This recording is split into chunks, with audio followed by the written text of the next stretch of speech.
Yo, people always ask me what kind of frames I'm rocking. I've been rocking Caddis for a couple years. They make amazing progressive readers, which I wear. Also, they make sunglass readers, anti-glare, anti-smudge coating, anti-scratch, and anti-aging. That's why I look mad young when I wear them. I'm just kidding. But they make amazing frames. Caddis, so stoked to have you guys part of the podcast. You can go to caddislife.com/Toby10 and get $10 off your first purchase. Stoked. Thank you, Caddis. Welcome to the fam.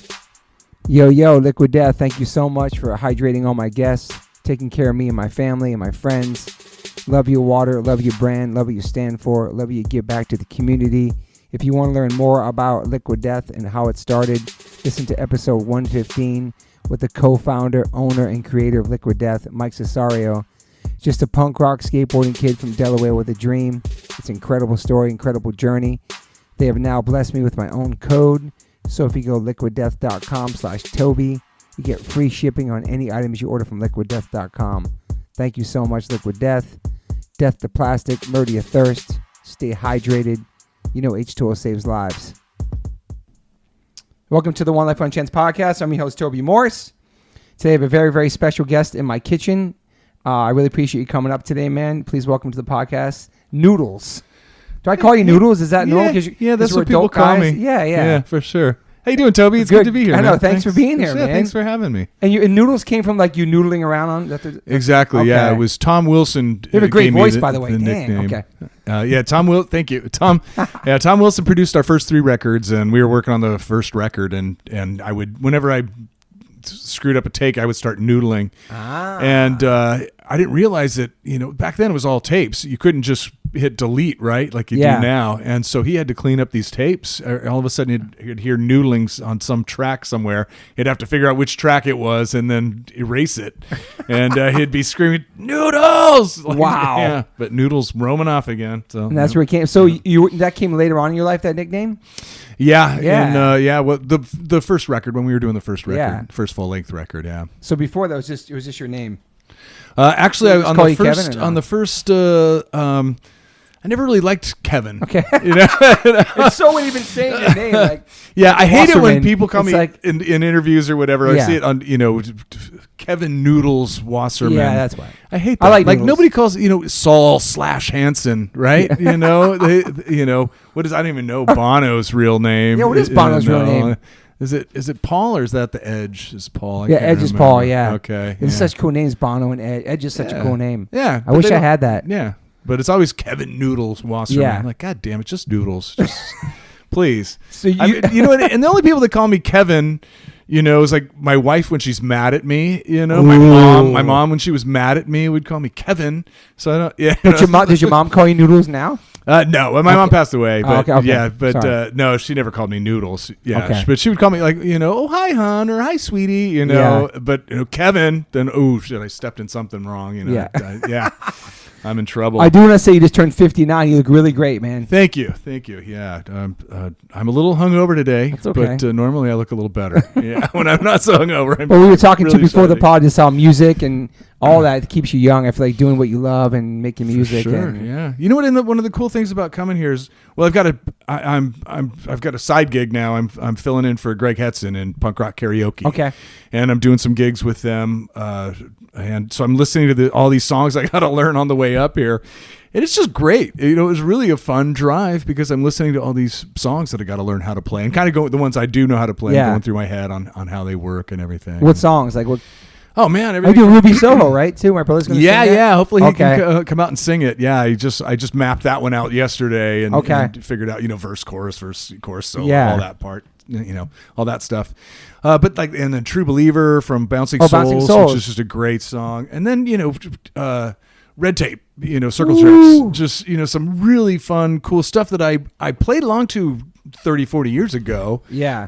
So kind of a lot of it's going back and relearning stuff. And then some stuff is stuff that I've never learned before. Like Welcome to Paradise. I never learned the little guitar riff part. It's the breakdown. It starts off on the bass. And then there's this picking part with the palm muting.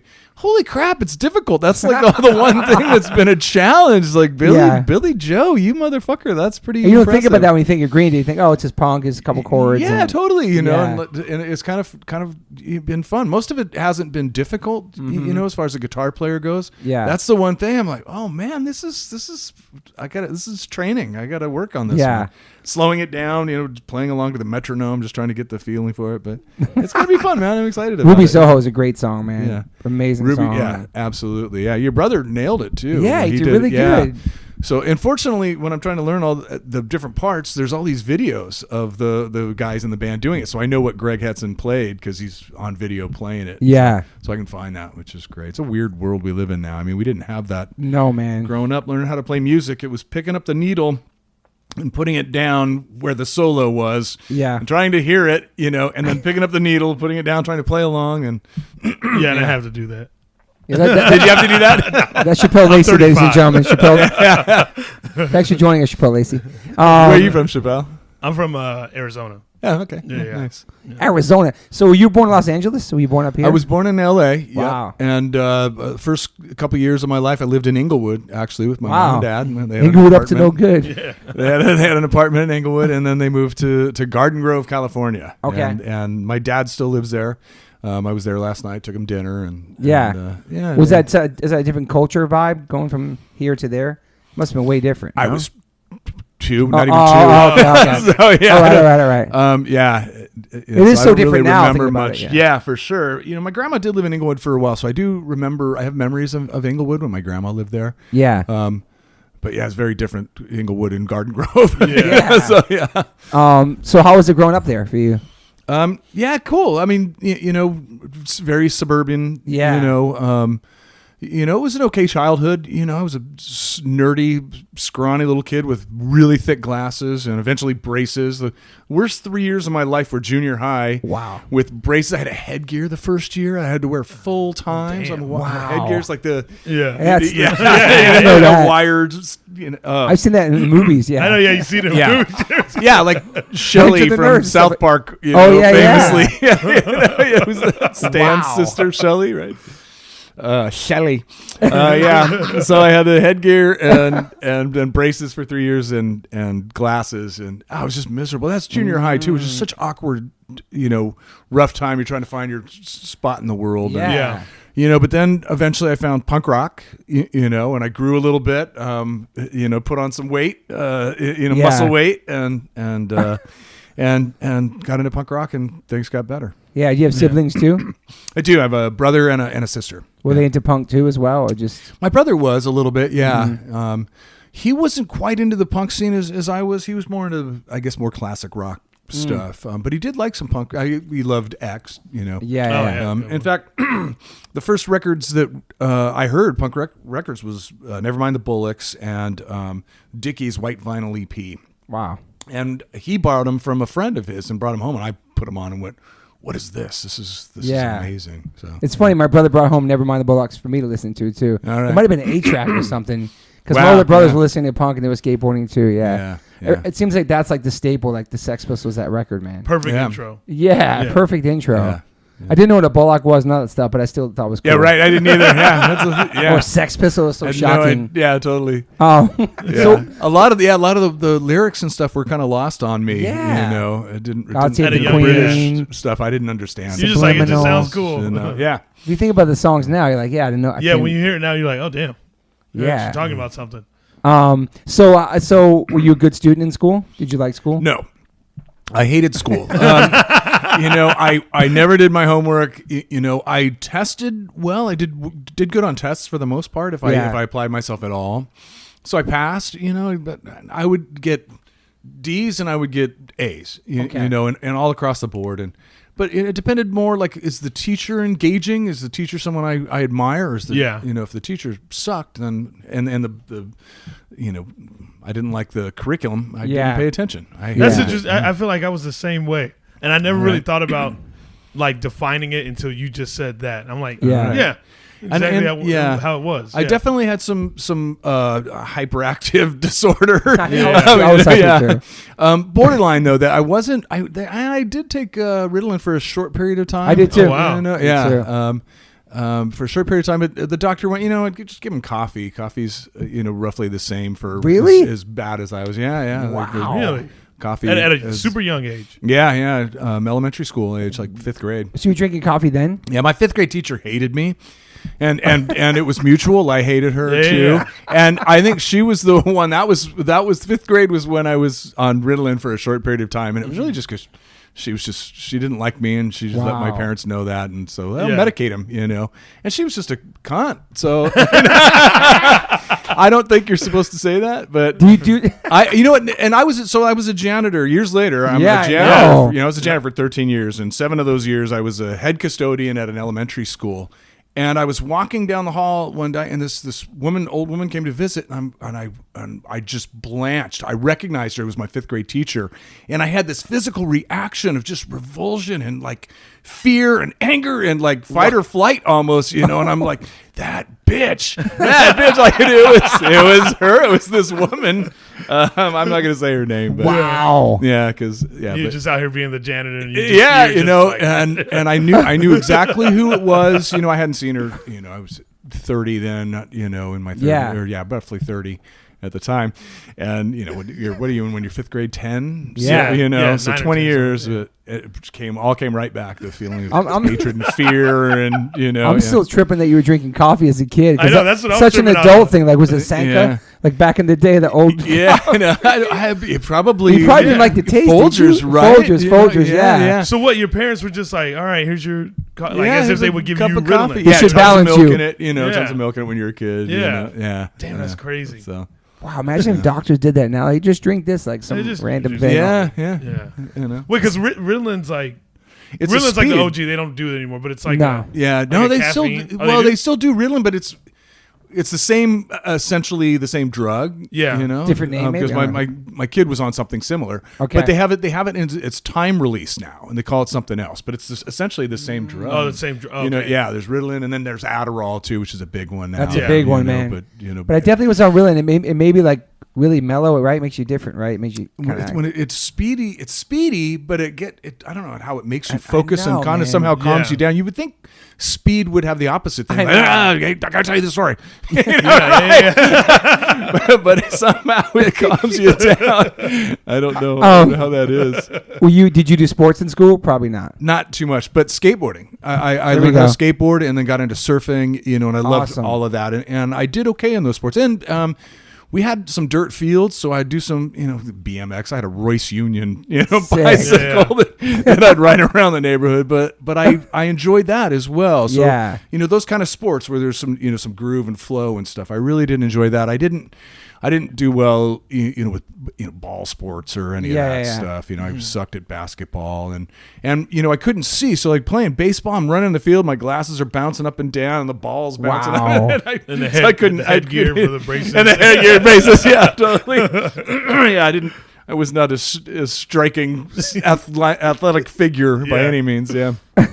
It'd be funny if you had all that and you turned out to be the stud of the sports. He's like the guy in the school. I did okay at surfing and skateboarding. I did okay in those sports. I was never, nobody ever mistook me for Christian Hosoi or anything. But it came hand in hand. Though I feel like the punk rock and the skateboarding is like the soundtrack to it. Yeah, for sure. Back then I loved all of that. Too, Did you start playing music when you were in high school? Just out of high school. I did mess around on guitar a little bit, but I didn't really pick it up and start studying until I was just out of high school. Start teaching yourself, kind of. I bought an acoustic guitar and wanted to learn Ramones songs and Who songs and Rolling Stones songs, and we would, every once in a while on the weekend we'd get together and have beer and go to the park and just drink beer at the park and play songs. That's cool.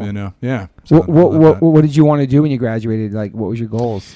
Had no idea. Zero direction. I started going to junior college, and studied marine biology because I liked it. Oh, shit. That's cool. And then just English and algebra and marine biology, and I had no direction whatsoever. And then I got the job as a janitor and started making pretty decent money for an 18-year-old kid. And I'm living at home. So. Isn't that young to be a janitor? So no, I had homies that were janitors. At that age. Did you think a janitor's like the old dude? You know what I mean? Totally right. Yeah, but there's some that like it's more suited, I think, to older people that who are because you just graduated, now you're back in the school. At the elementary school, I had friends that did it at night. Yeah, they were and that's night, how I started. Okay, yeah. So you start off like that, and it's kind of creepy, it's kind of calm, Yeah, it's creepy and calm. I started off at a high school, so there's some company there. People who are isolated and work the elementary schools, there's just one guy at night, and it's kind of creepy and dark, and you're isolated. It can be a little weird. It can be a little lonely. It can mess with you. Fortunately, I worked with a bunch of other knuckleheads. And was it just a job, or like you're like, I just want to be? Did you want to be a janitor? I was like, no, it's just a job. It's pay. I'm just saying, it's so random for a teenager to me. It trips me out. I think he took what he could get. I didn't know what I wanted to do. I needed to make some money. You know, but you are right. My homies made good money being janitors. Okay. Started off, but it's where do you go? I could have worked my way up and become I moved up to a head custodian at the elementary school. Hey. And what I liked about that was, I know, pat on the back. What I liked about that was the people that I worked with. I loved the kids. The kids were great, so much energy. The teachers were really, for the most part, there were some teachers that were past their expiration date. Yeah. But most of them were really good people that really cared about these kids. And just wanted to make a difference in these children's lives. Yeah. And they're struggling with, there's so many struggles there. Some kids just don't fit into the mold of that school. Yeah. And you could see these kids that were either too bright or not bright enough, and they just struggled, or whatever. Even take the intelligence quotient out of it, just had different ways of looking at life and thinking about life, and just didn't fit into the way that school was structured socially. Yeah. And they just kind of fell through the cracks. And there were some kids who, really took to it and did well, the fortunate kids, Yeah. But so I always kind of related to the kids that didn't fit in, Okay. Still do, And then when you found punk rock, do you feel like you definitely fit in there, correct? For sure. You were like an outcast before. Outcasts, But also I didn't, I didn't really hang out with a lot of, I didn't, there was a lot of gangs and stuff too when punk rock first started here in LA. Anyways, sure. There was, and I wasn't part of any punk rock gang. I didn't really, even the friends that I shared a love of punk rock with, I still felt kind of isolated in that group. Yeah. It wasn't until I started hanging out with the guys that became the Offspring that I kind of felt like, wow, I'm part of a bunch of nerdy punkers. That we all kind of have this shared love of this thing. And it wasn't until then that I kind of felt like I had some friends, and then we made some friends with other bands, but not a lot. Like there were some friends of ours in this band called Lethal Gene, and we became friends with them, and so we'd hang out with them, and it ended up ultimately being friends with the guys in Guttermouth for we were pretty tight with them back in the 90s, early 90s. And then, so what was your first band? Was Clowns of Death? Clowns of Death, yeah, it was, and we stole the name from Oingo Boingo. I love Oingo Boingo. Yeah, I got to see them as Clowns of Death at the Country Club in Riverside. Oh wow, that's Reseda. Cool. Sorry, in Reseda. And what it was they just wanted to do a show. They were playing like a big US festival, I guess, or Cal Jam or something, some big festival. And so contractually, they couldn't do any local shows as Oingo Boingo. Yes. So they did Clowns of Death, and I got to go see them play. And it was a great show. It was really, really fun, small place. You know, and then they went and did this big thing. So, and stealing the name wasn't even my idea. It was our singers at the time, and that band, this guy named Mike Mullinex. But the first time Dexter ever played with a full band was with Clowns of Death in my parents' living room. He joined. He just sat in, and wow. Like our drummer in that band was James, and he took James to join what was then Manic Subsidal, and that's what became the Offspring, Manic Subsidal. Okay. So, but the first time Dexter ever played with a full band was in my parents' living room. Wow. So, and how'd you guys know each other?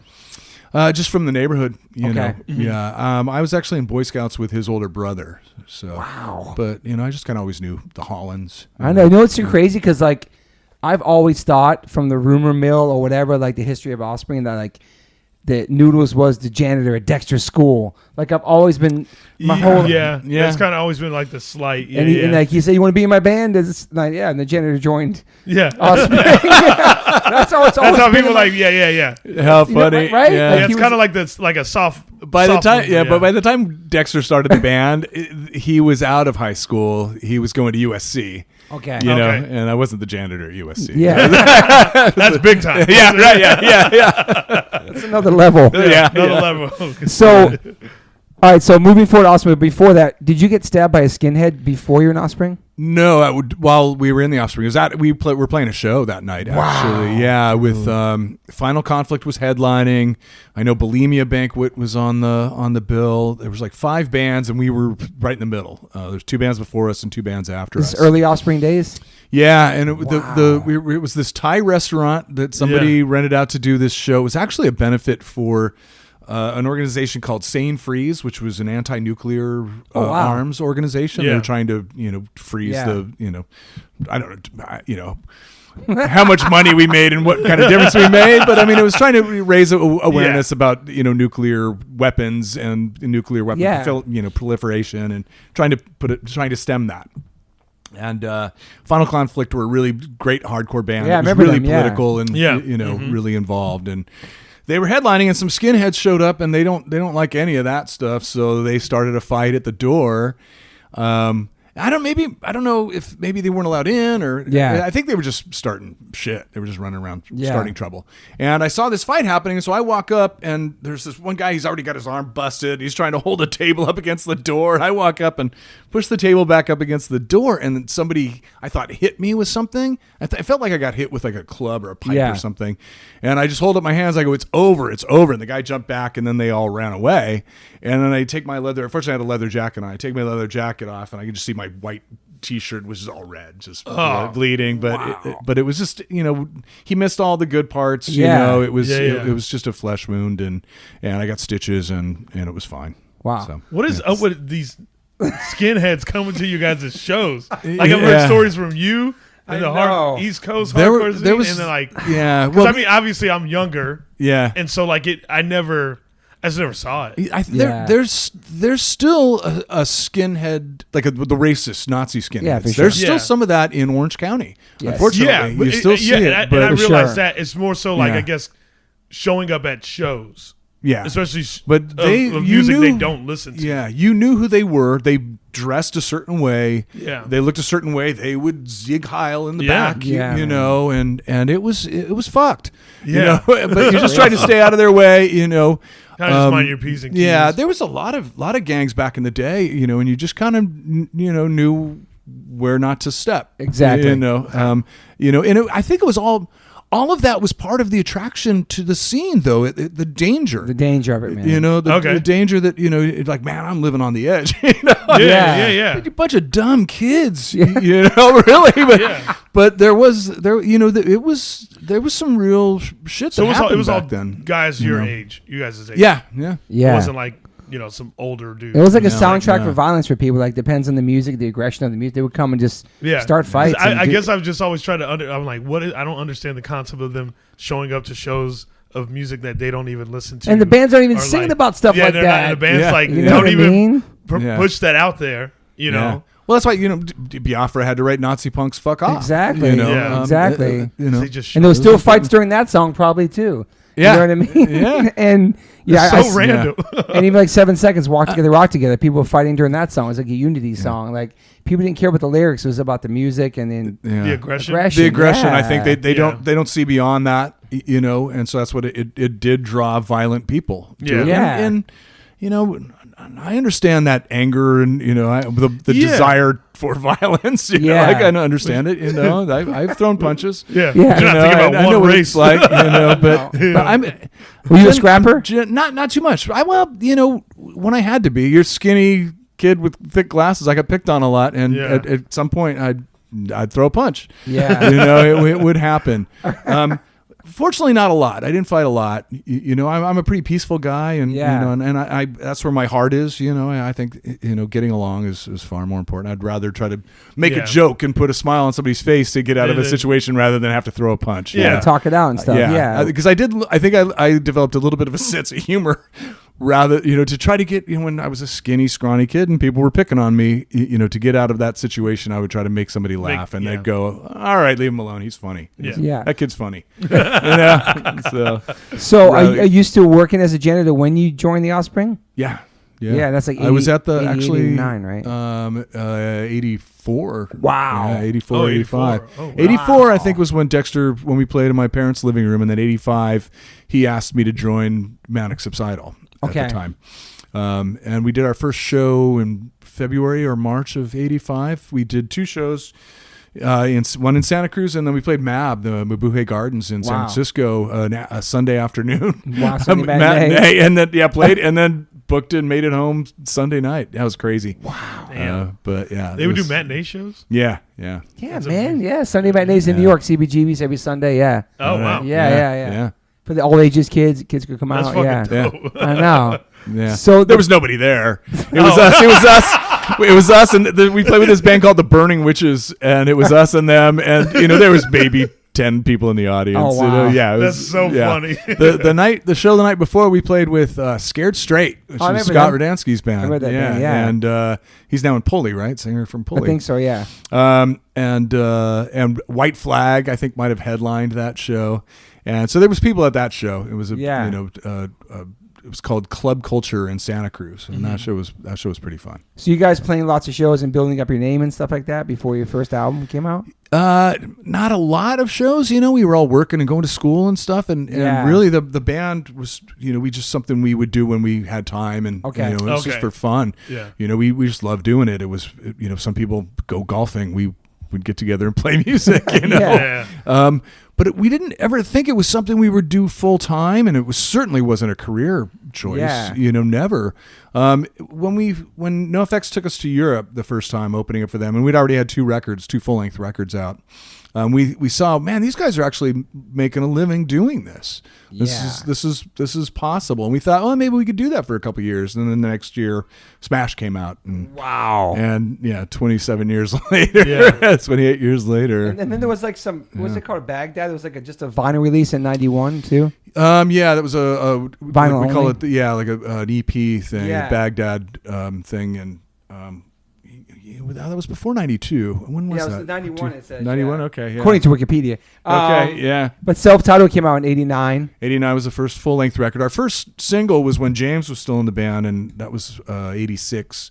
And it's 2 songs, Black Ball and I'll Be Waiting. Yeah. And we printed out, we found a place that would, press the little 7-inch for us, and then we printed out and cut and folded the sleeve. Yeah. We did it all. We did Discord Dexter's style. house. Yeah, I was like, got a bunch of beer, and we had all these glue sticks, and we're gluing these super DIY. I love that. But when the self-titled came out, would you guys have? Was that like a big record for you guys? Was that?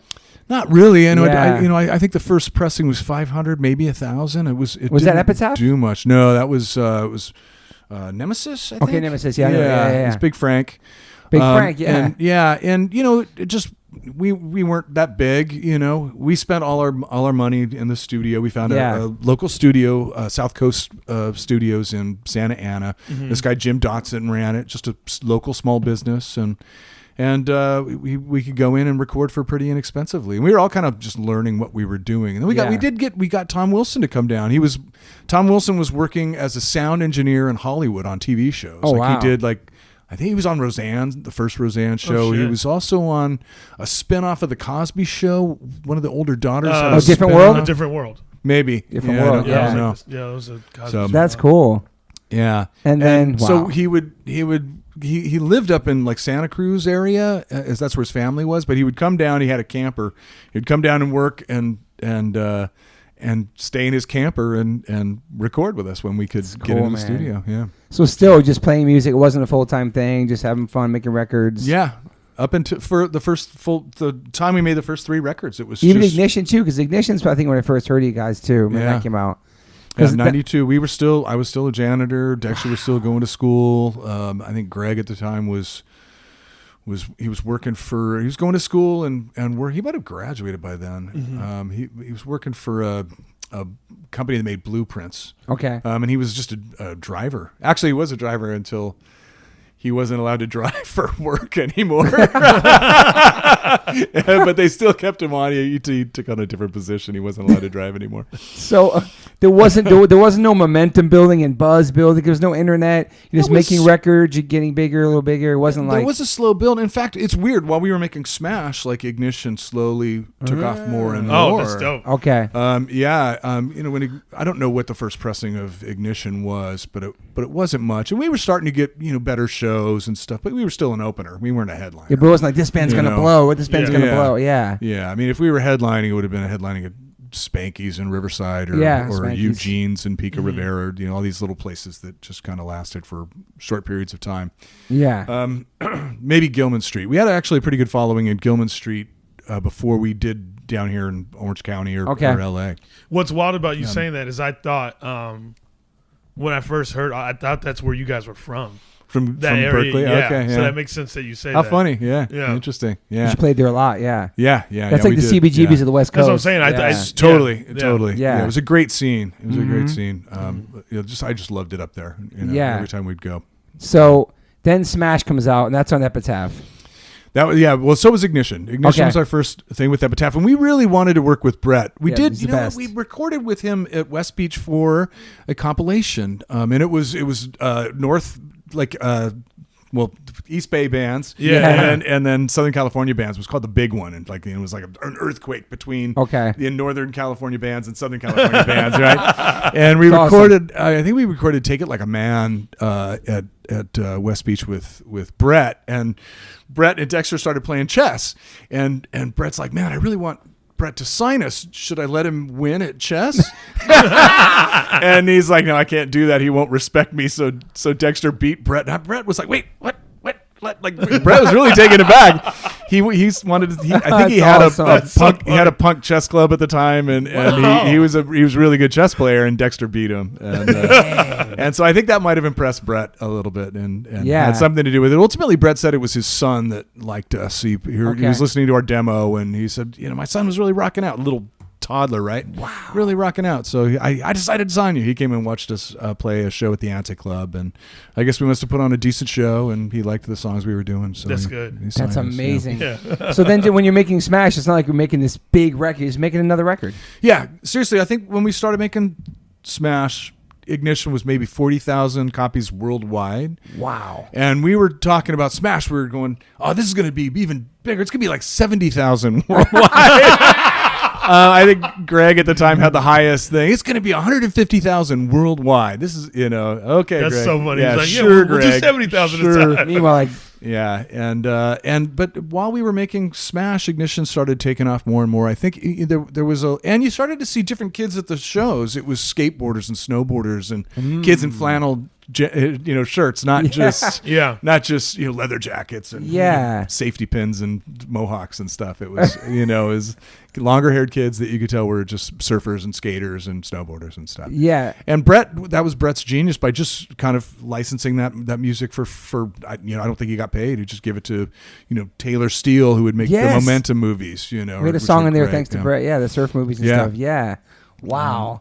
Great stuff. And, all the skateboarding and snowboarding. I remember seeing Dirty Magic on a snowboarding video called TB2. And it's just, these guys are, helicoptering in on the top of this mountain, and then Dirty Magic starts, and it's just rad. I mean, it really worked. Yeah. So is this the first time, are they pushing Come Out and Play as a single and video? Apparently, yeah. So Smash was out, but So somebody from Epitaph took 5 songs to Kevin Weatherly at KROQ. Okay. And I think they really wanted to push Coffin Break. They were really excited about Coffin Break. They thought Coffin Break. Do you remember Coffin Break, the band? Oh, yeah, I know, yeah. Yeah, so they really thought Coffin Break could be something. And so that was one of the songs they took. And anyways, there's 5 songs from Epitaph, and the last one they played was Come Out and Play. And Weatherly goes, "Wait, what is that?" And it just, there's something about it just kind of caught his ear. Wow. And he gave it to Jed the Fish, and Jed the Fish played it for his pick of the day at the drive time, 4 o'clock, 5 o'clock in the evening. And people started calling, and then it just took off. They started playing it. It was on Furious 5 at 9.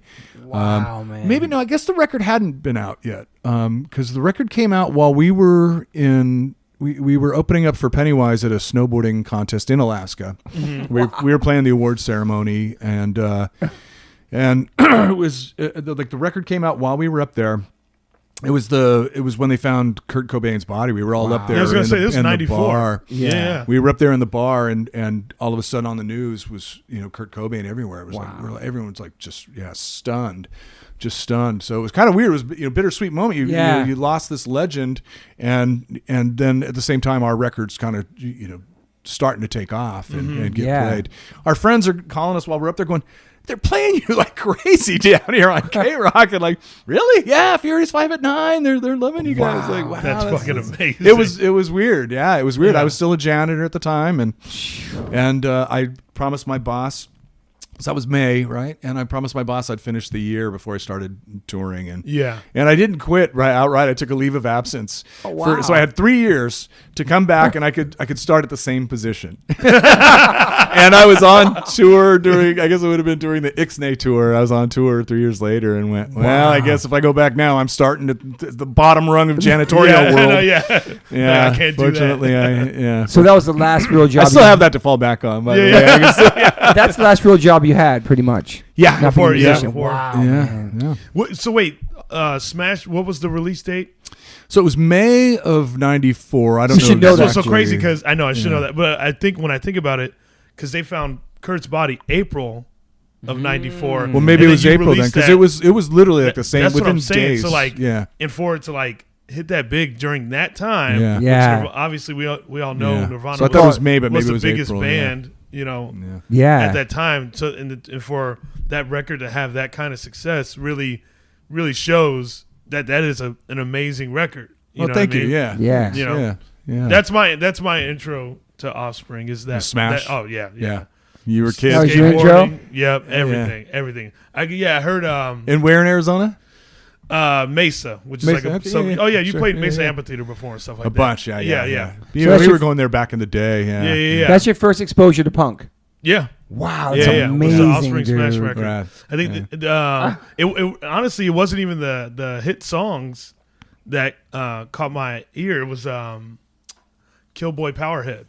Oh, all right, yeah, which is a Digit song, actually. Yeah. So I you know, that was a cover. Yeah, great song. It was so crazy, and then I started from the top of the record. It was Nitro, and then just that Nitro. habit of just going and going. I was like, what the fuck is this? And so like, and then I started skating, and so like that was Smash was what I would skate to all the fucking time. So cool, man. All the time. That was like, and then you found Rollins from that.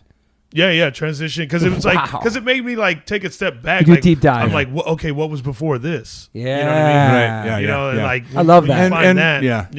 And we definitely tried to, pay props to the people whose shoulders we were standing on top of. One of our favorites, TSOL.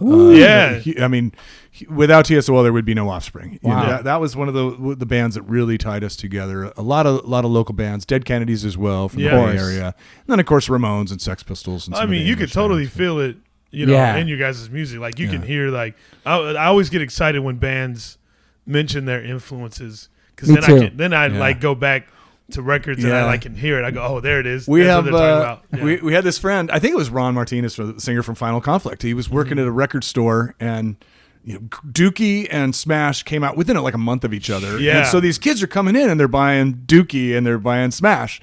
And then they come back in and then they're buying Rancid and Pennywise, and then they come back in and then it's Rudimentary Peni and Crass, right? And Ron goes, I remember when you were in here and you first bought Dookie and Smash. They go, fuck Offspring, they're sellouts. And he would just laugh. It's like you'd see these kids just transition into these really hardcore. Yeah. Dude, it's so funny. That's wild. But it's funny. That makes me think back, to when I, would love that record. Then I discovered the street punk and stuff like that. Right. Yeah. And then I remember, I would hang out with like these street punk kids, like kids that love the Casualties and Squatter punk. Yeah. And so I remember one time I wore an Offspring shirt and they were like, "What are you doing?" I was like, "What do you mean?" They were like, "Why are you in an Offspring shirt?" I'm really? Like, yeah. I'm like, the Offspring's fucking great. That's why. And I didn't give a fuck. I'm like, I would still wear the shirt. I bought this motherfucker. You know what I mean?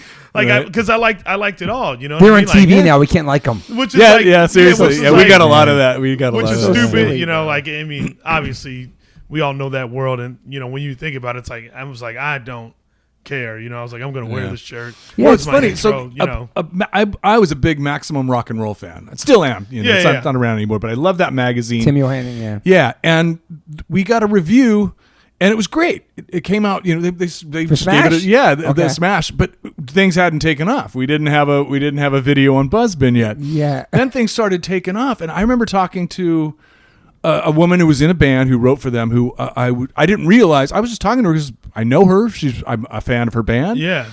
And I didn't realize I was interviewing for a fucking review that she wrote up all this stuff. She's, Noodles is a really nice guy, but what he doesn't realize is like, oh, fuck you. Crazy. I'm a corporate tool all of a sudden. And like, yeah, I was really bummed, really, because I liked this woman. And I liked her band, and I was just talking because I didn't realize I was doing an interview. Yeah.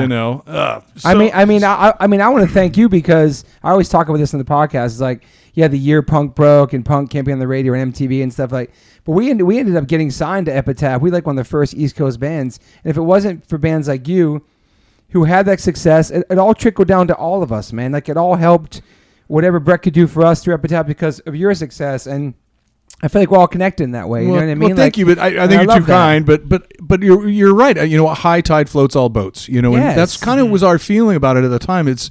This is helping, our friends' bands who are still at it. Pennywise, Rancid, Bad Religion, all those bands. How about Jesse sitting in with Tim last weekend? Woo! Did you see that? Yeah, I did see that. My friend went. So I was supposed to. I didn't go. Oh, yeah. From the. That shit went viral. I saw him the last time they did it. I was at Gilman Street for their last show. Oh, wow. Yeah, I just happened to be up there. My parents were in San Francisco visiting a friend, and I flew up and drove home with them. And just flew up and went to Gilman Street and then hung out with a buddy of mine up there. And, now the same reunion. They're going crazy. I know. Right now. Right? Yeah. It was cool to see it though. It sounded really great too. It did. Yeah. So wait. So like how did you with all that noise? People saying this about you guys and writing these reviews. Like was that pre-internet? How did you? Yeah, this is kind of message boards days, right? Yeah. So like, how did you guys stay locked in? Because you guys, obviously, still here. You kept going. We weren't kids anymore. I was when Smash took off. I was 31. Wow.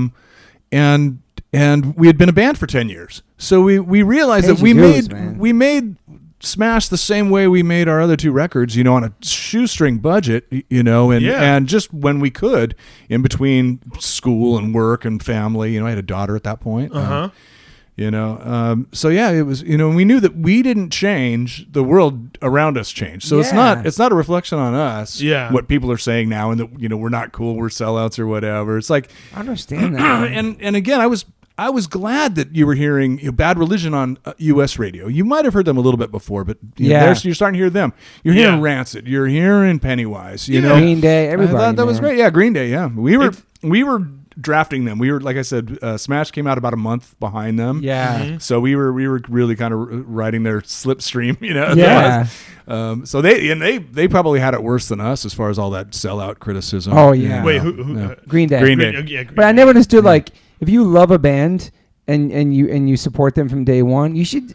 I'm happy for my friends. You know what I'm saying? Like I'm happy for my bands. Success. You want them to do that forever because that's what they love to do, and they do a good job at it. You know what I'm saying? That's what I'm saying. Like when my friends were like trying to call me out for wearing a Offspring shirt, I'm like, I like the fucking band. Yeah. I don't think it's weird that I like this band. You know what I mean? And we are a band that a lot of people love to hate. Yeah, but you know what? Like I'm appreciative that I actually stuck by it because well, like that was like a foundation just for other things in life in general for me to be like, I like this. So what? You know what I mean? Finding Offspring made you who you are today, changed your life. Yeah. Because punk rock saved your life. So punk rock saved my life for sure. Yeah. So it's like people can say whatever they want, but that band, his band, you know what I'm saying? Yeah. That was a like still moment to for you. this day, Beautiful. whenever I go back home and I go to this skate park I always go to, and I have my headphones in, I always play Smash.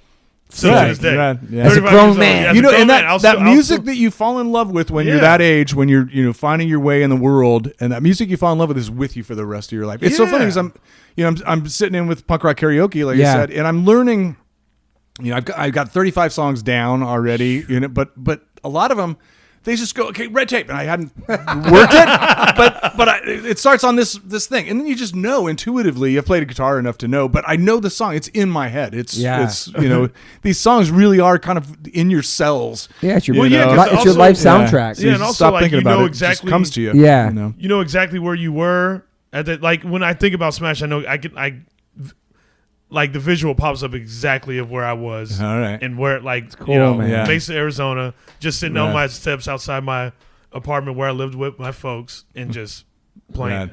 You know what I mean? So cool, man. Like, that is great. So that comes out and that's pretty big, but then Self-Esteem comes out and that's like next level. Yeah, Self-Esteem. We fortunately we had another song to follow up, and Self-Esteem's our closer pretty much every night. Wow. Still to this day. So the biggest song. Know.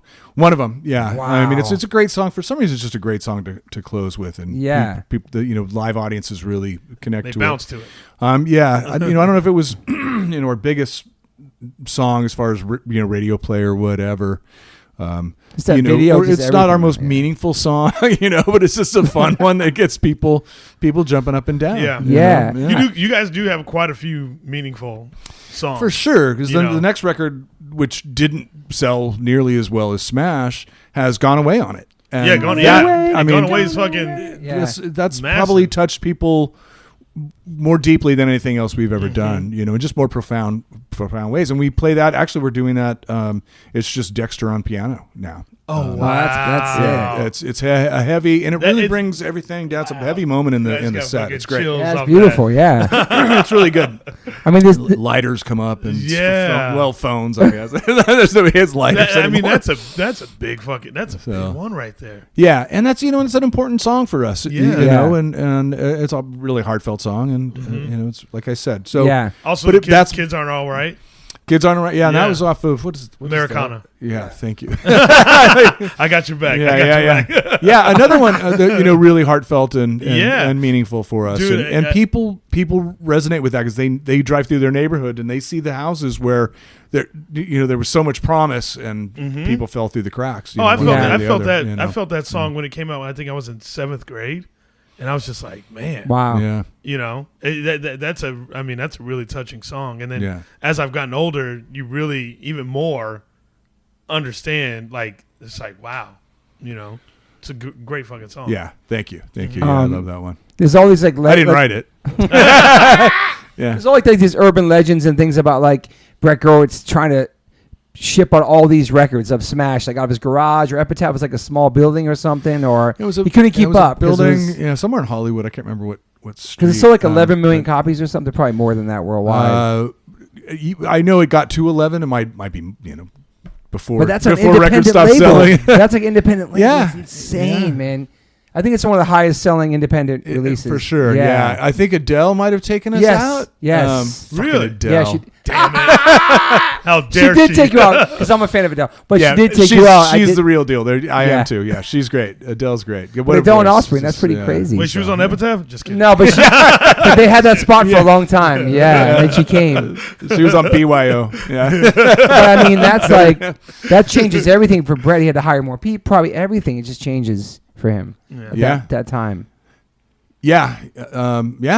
I mean, and Epitaph is still a big deal. Yeah. Rightfully so. Just great, Unfortunately, we had a falling out with Brett and the label, but it was, and we really wanted to make that work. It was really, that was also one of those times when we felt like we were part of something, and we're still friends with NoFX guys, Pennywise, Rancid, we're still real, of course, good friends with those guys, especially Pennywise. We just done a lot of shows with those guys, and well, I mean, fuck, man, and the gonna get away from you. Got away is after that. Yeah, that was the third single on Smash. So and again, I don't think that was as big as either Self-Esteem or Come Out and Play, but yeah, that record had some legs for us for sure. Yeah, man.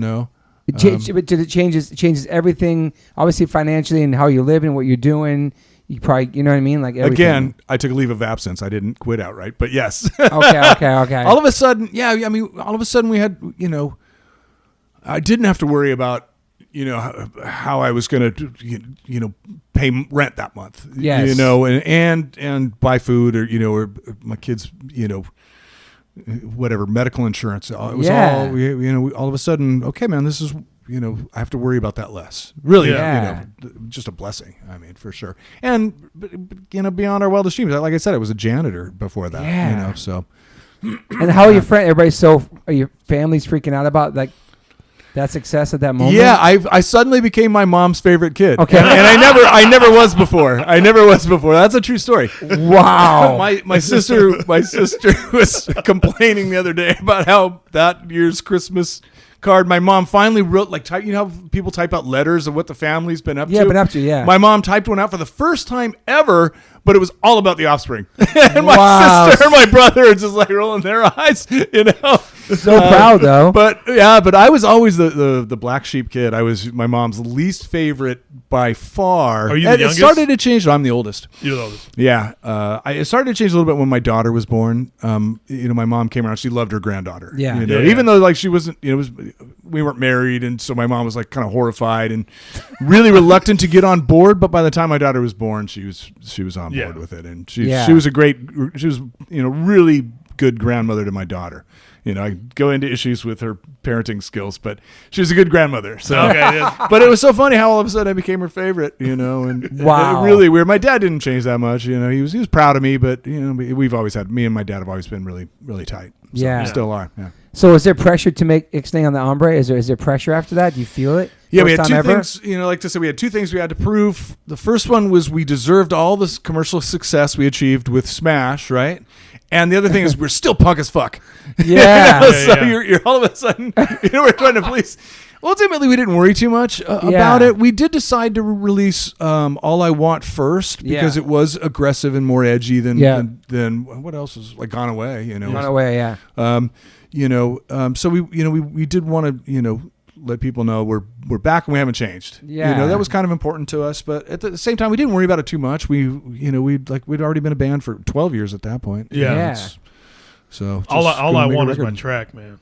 It's your track. I love that damn song. I mean, that's a couple million too. That's amazing too. Still, it's but after that, it's yeah. But it did well, and we went and toured the world on that as well, and I think we might have. Did we do our first South American tour on Ixnay? I'm not sure. Oh, that's cool. South America's amazing, man. Yeah.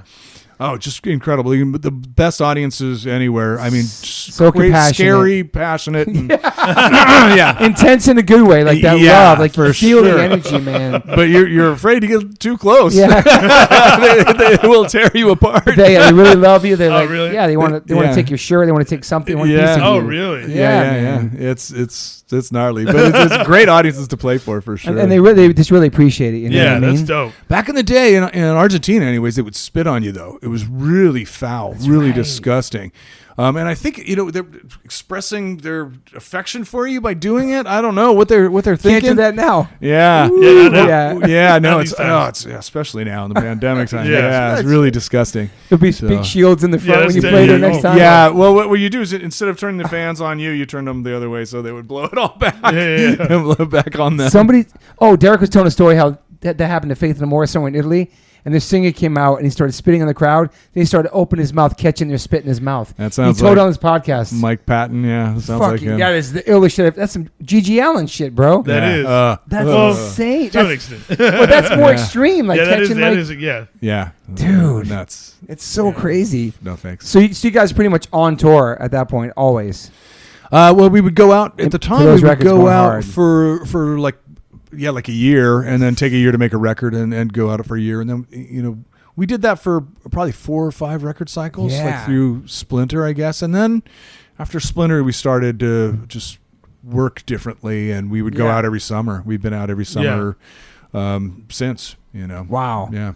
Fly for a White Guy. That's another massive Americana thing. Yeah. And that's is Redman on that remix, or was Redman on? No, that was on the other Prankster. one. Original Prankster. That's right. Come on, that was man. so sick. It's on my notes. That was so sick when Redman was on. Because I grew up loving Redman. That was amazing. We skipped ahead, but Fly for a White Guy. That's another level, man. Is that? That took off huge.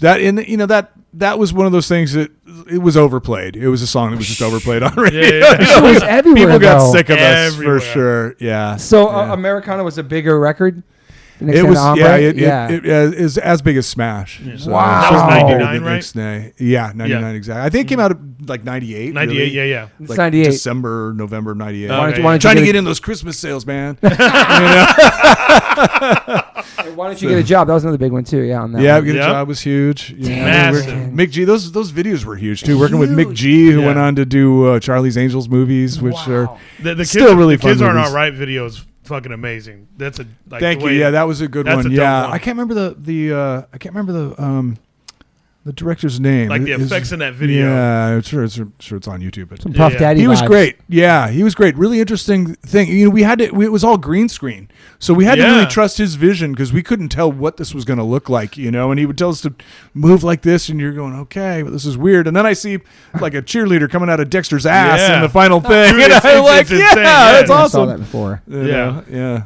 Fuck, man, it's just another level, man. Just all that. So that puts you in a whole different world. Like almost, you're still punk, but you're also in like, you were mainstream before, but like radio, just everything, right? The crowd's changing, obviously. Yeah. Like drastically. Yeah, for sure. And the punk thing was. Other stuff was happening by then. Like what was that? Like Limp Bizkit, like the new metal. Yeah. And Korn, right? Yeah, Korn and all that stuff. Well, Korn started. They took off like '95 too. Okay. They even before. Mm-hmm. Yeah, but when Linkin Park, when did they come around? They were like, a lot they of had that to be like stuff. 99. Yeah. That stuff was changing. Rage Rage was already before us. Rage was like big around 91, 92, 92, right? Yeah. And so, who was like the main songwriter at that point? And Dexter's always been the main songwriter from the beginning. Yeah. Wow.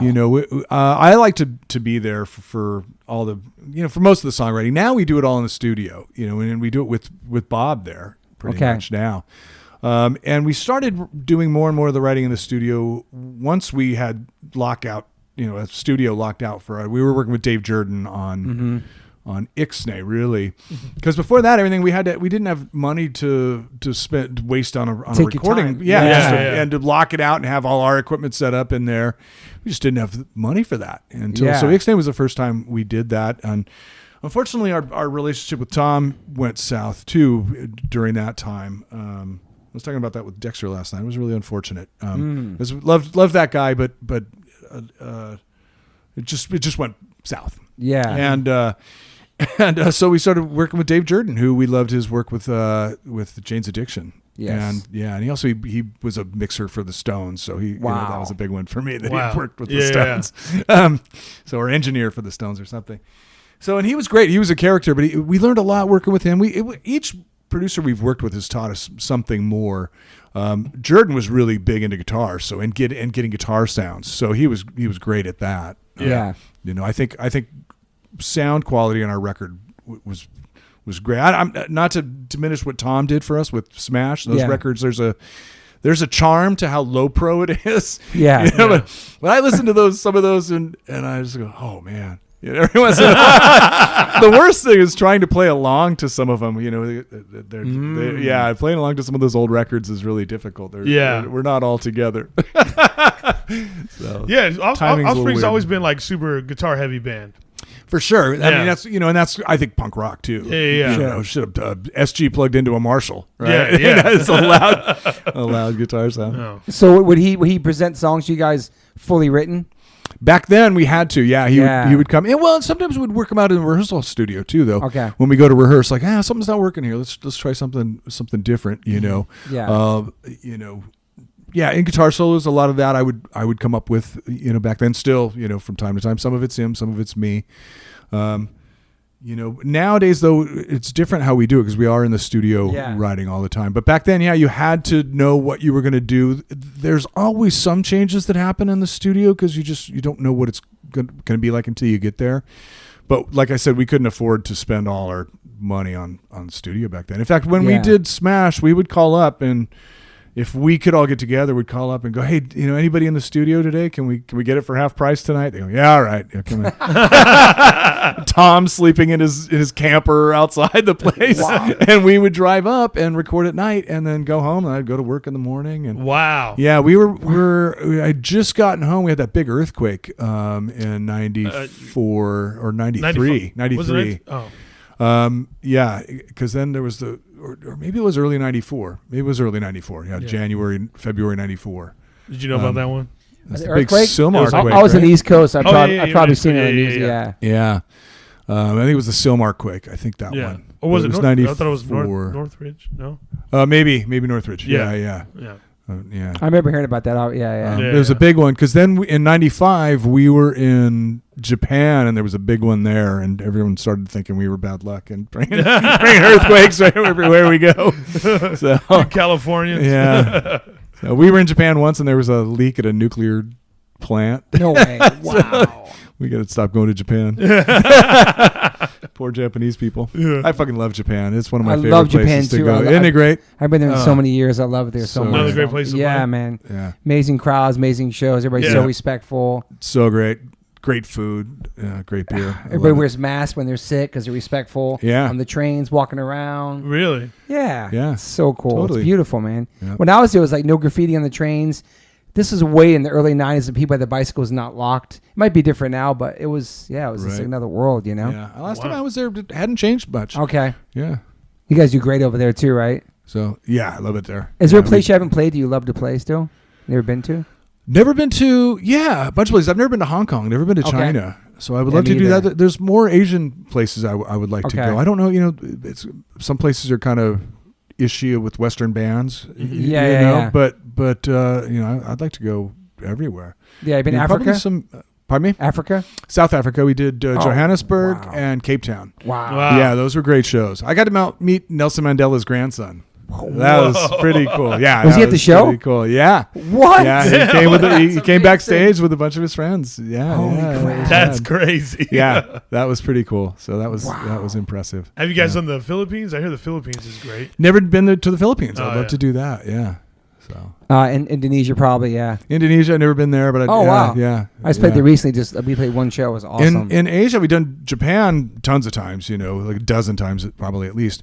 We did South Korea once. I'd love to go back to there, back to South Korea. That was bitching. And then Thailand, we did Bangkok just once, though. Yeah. And that was kind of cool. Getting to the show was kind of nuts. We had a police escort, and there were trash trucks that were still passing us. I don't know how that was working. It was just crazy. Yeah, that somebody was going to die. This police escort just made me more nervous than anything. Yeah.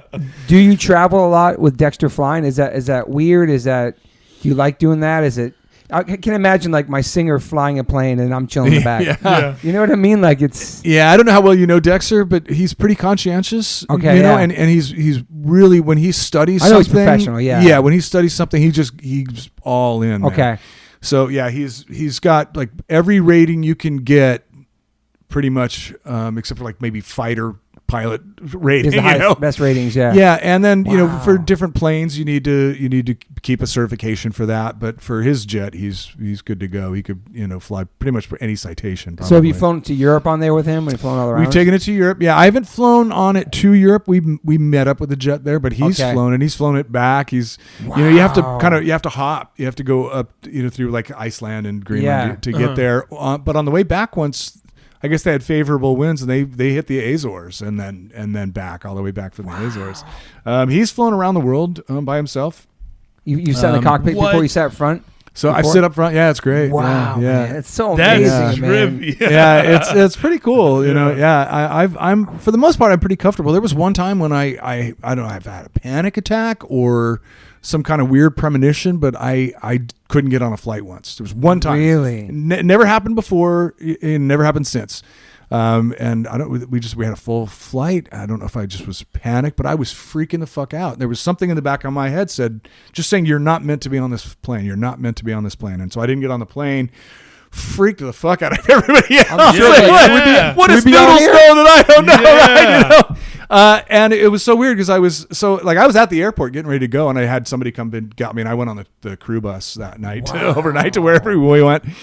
But I watched them take off, and all of a sudden, just this calm came over me. It was just an amazing, weird experience. Just a sudden, just complete peaceful calm. And I knew everything was going to be all right when they took off, and. Yeah, wow. I never had anything like that. Yeah.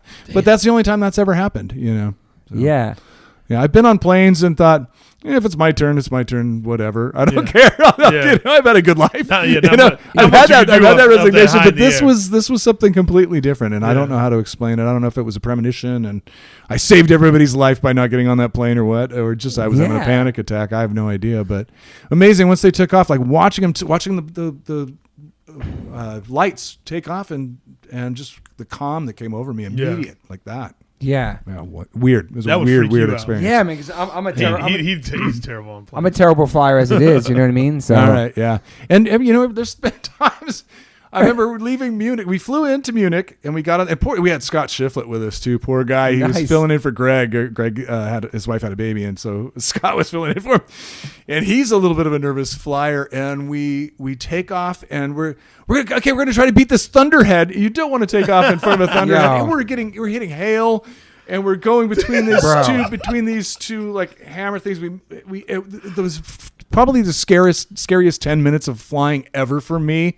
And Scott Shiflett was in on that flight. We hit this bump, and the tables came flying out. The tables were folded into pockets, but then once we got through that like first 10 minutes, all of a sudden it's sunny, clear. It was one of the best days ever. Isn't it crazy how that happens sometimes? Yeah, you go through like the wildest shit, and then all of a sudden you're like, It's weird. Wow, man. But most of the time it's super cool. It's legit. Yeah. We've flown in some crazy situations, but it's always been cool. Yeah. And Dexter doesn't always fly it. We have a pilot that's out with us, one or more. We've had a bunch over the years, but and they're always, super legit. Dexter knows what he's doing, so he picks the best pilots. Will he fly on a commercial airline though if he wanted to? Does he fly in regular planes? He would have to get a rating for that. Like if he was going to fly like a 787 or whatever, he'd have to get a rating for that. But we know a guy who could probably get him like in the simulator and like the singer from Iron Maiden. Yeah, he's so legit. cool. Yeah, and Dexter flies full big planes. Bruce Dickinson, they have their own plane, man. It's a real plane. Well, he was a pilot for British Airways for a while. Yeah. He literally it's a great documentary. Flew. I was saying it. Yeah. Oh wow, I did not know that. Dexter, we played with them at Rock am Ring or Rock am Park. We're both those, I guess. And Dexter one night got to go backstage and talk. Oh, that's cool. Yeah. So the really documentary is sick. They fly their own planes. Got Eddie on the side. It is unbelievable. Yeah. Wow. Crazy. Okay, so how did Redman get on Original Prankster? Yeah, Dexter knew he wanted to collaborate and get some kind of unique voice in there. There was a couple people we discussed and we landed on Redman. Wow. Yeah. And he did it remotely, because he was in New York and we were recording out here. We did do it live with him on MTV. We gave away $1 million to some poor girl. $1 million. We gave away $1 million on MTV on Total Request Live, and, and Redman came out and played with us, and And that's the first time you guys met him. Yeah. And are you guys like into hip hop? Is this something that Dexter had like a wish list or something? Or we like some stuff. Yeah. I like. It was so interesting to me. But no, I'm not super into hip hop. I do like some stuff. Yeah. The NAA record, of course, was just mind blowing. Yeah. And I like Snoop Dogg a lot. Yeah. We loved Beastie Boys. Yeah. Like them. I like Eminem a little bit. But, yeah. But I don't know that much about that world. Yeah. Because Redman, like he's one of Eminem's favorite rappers, but he also wasn't on anybody's top. So to have Redman, I was like, wow, that's so cool. Yeah. Because it could have been like Method Man or somebody else at that time. Yeah. Right. Yeah. And Redman and Method Man were they were did a lot together at the time. Yeah. So. The How High stuff. Yeah, that was great. I was stoked for Redman too. Yeah. I think we wanted to work with Snoop. I don't want to say that. Redman's not listening, don't worry. And Snoop at one point he did say, because I remember this I fuck with the Offspring. I could see him saying that too. Yeah, totally. But for some reason it didn't happen, just didn't play out right. Yeah. My phone's going that's crazy. Make sure nobody died. And then later on, Bizkit has Method Man. Yeah. On their song. Oh, all right. Yeah. Later on, not too far after that. Yeah. Wow, man. So. And then Million Miles Away, that's a beautiful song too on that record. Thank you. I love that song. Yeah. Yeah, that's a fun one. Fun guitar riff. Got to either tune the guitar differently or put a capo on there or something, but it's a fun guitar riff. Yeah. You following them all through these records, right? You're still, you're still in there. And then I'm ready to talk about my favorite performances. Okay, but you're still in there with Splinter too. With Hit That. That was 2003. Uh-huh. Okay, yeah. Do you feel like there's you guys are having so much success and there's at least one hit on every record? Did you feel like? Does that point you think he feels like he has to write a hit, or you have to have a song on the radio for every record? You have to have a single. You're going for it still. You're comfortable. It's like whatever. Sure. Yeah. No. I think you're always hoping to come up with something. Yeah. That will really grab people and get people's attention. Yeah. you always kind of you're hoping for, people to just resonate with your music. But you guys already have success. It's your full career. You already hits radios, everything. And so it's like the pressure's off, at least. Pretty much. Like, we get to, and we know how we work, but we're always trying to push ourselves and trying to better ourselves. Yeah. So we did 2 records with Jordan, which were great. We learned a lot. Then we worked with Brendan O'Brien, who was also great and taught us a lot as well about guitars and stuff. And maybe a little bit more on the how to have a really good delicate sounding guitar as well as a really good heavy guitar. So Jordan was great with it, just bombastic rock guitars. Yeah. Jordan kind of helped us refine that a little bit more. And so we did 2 records with Brendan, with Splinter and Conspiracy of One, I guess. Mm-hmm. And still touring, doing the kind of touring cycle, doing a record, then touring heavily. But less touring at that point, or it's kind of the same? Kind of the same, I think. Yeah. And then eventually we started probably doing less dates, and we also decided we're not going out for more than 4 weeks at a time, which makes you got families and stuff. It's exactly, yeah, man. It's important to be home with the wives and for sure and or kids. Imagine 6 or 8 weeks now. That gives me anxiety. Like going on tour for 2 months straight right now. You could bring your families out, but still, it's just. I'm supposed to be in Canada right now. I know. We were going to be gone this whole month. We were going to leave the beginning of what do we? Yeah, we're going to leave the end of January and not get home till the beginning of March. So we were going to be gone for like almost 6 weeks. Yeah, that's what I was saying. Which I was kind of looking forward to, but Canada this time of year, it's like Manitoba. I was hoping to get some ice fishing in, but Canada. Oh, so you like the cold? You like the cold? Oh, you like? I don't know, not really, but I was kind of I have no real reference. I've never lived. You grew up in the Northeast, so yeah. So you might know a little bit more. You're an Arizona boy, so you don't know. But I've been up to Canada. I mean, I was in Edmonton one year in like November. Okay, yeah, I've been there when it's cold. I was miserable. I've been to Montreal when it's 110 and muggy, and then I've been there when it's minus 40 with wind chill. And I was still a smoker, so trying to smoke outside. You quit smoking how many years ago? You quit smoking? 8 years. Yeah, wow, man! Congratulations. Yeah, thank you. Yeah, well, it saved you my life. You smoked your whole life, right? Saved my life. Yeah, I didn't start till I was like 21. Okay, really, and on and off. I quit for 2.5 years at one point. A few months here and there. Did you have a scare? Or just want to quit cold turkey?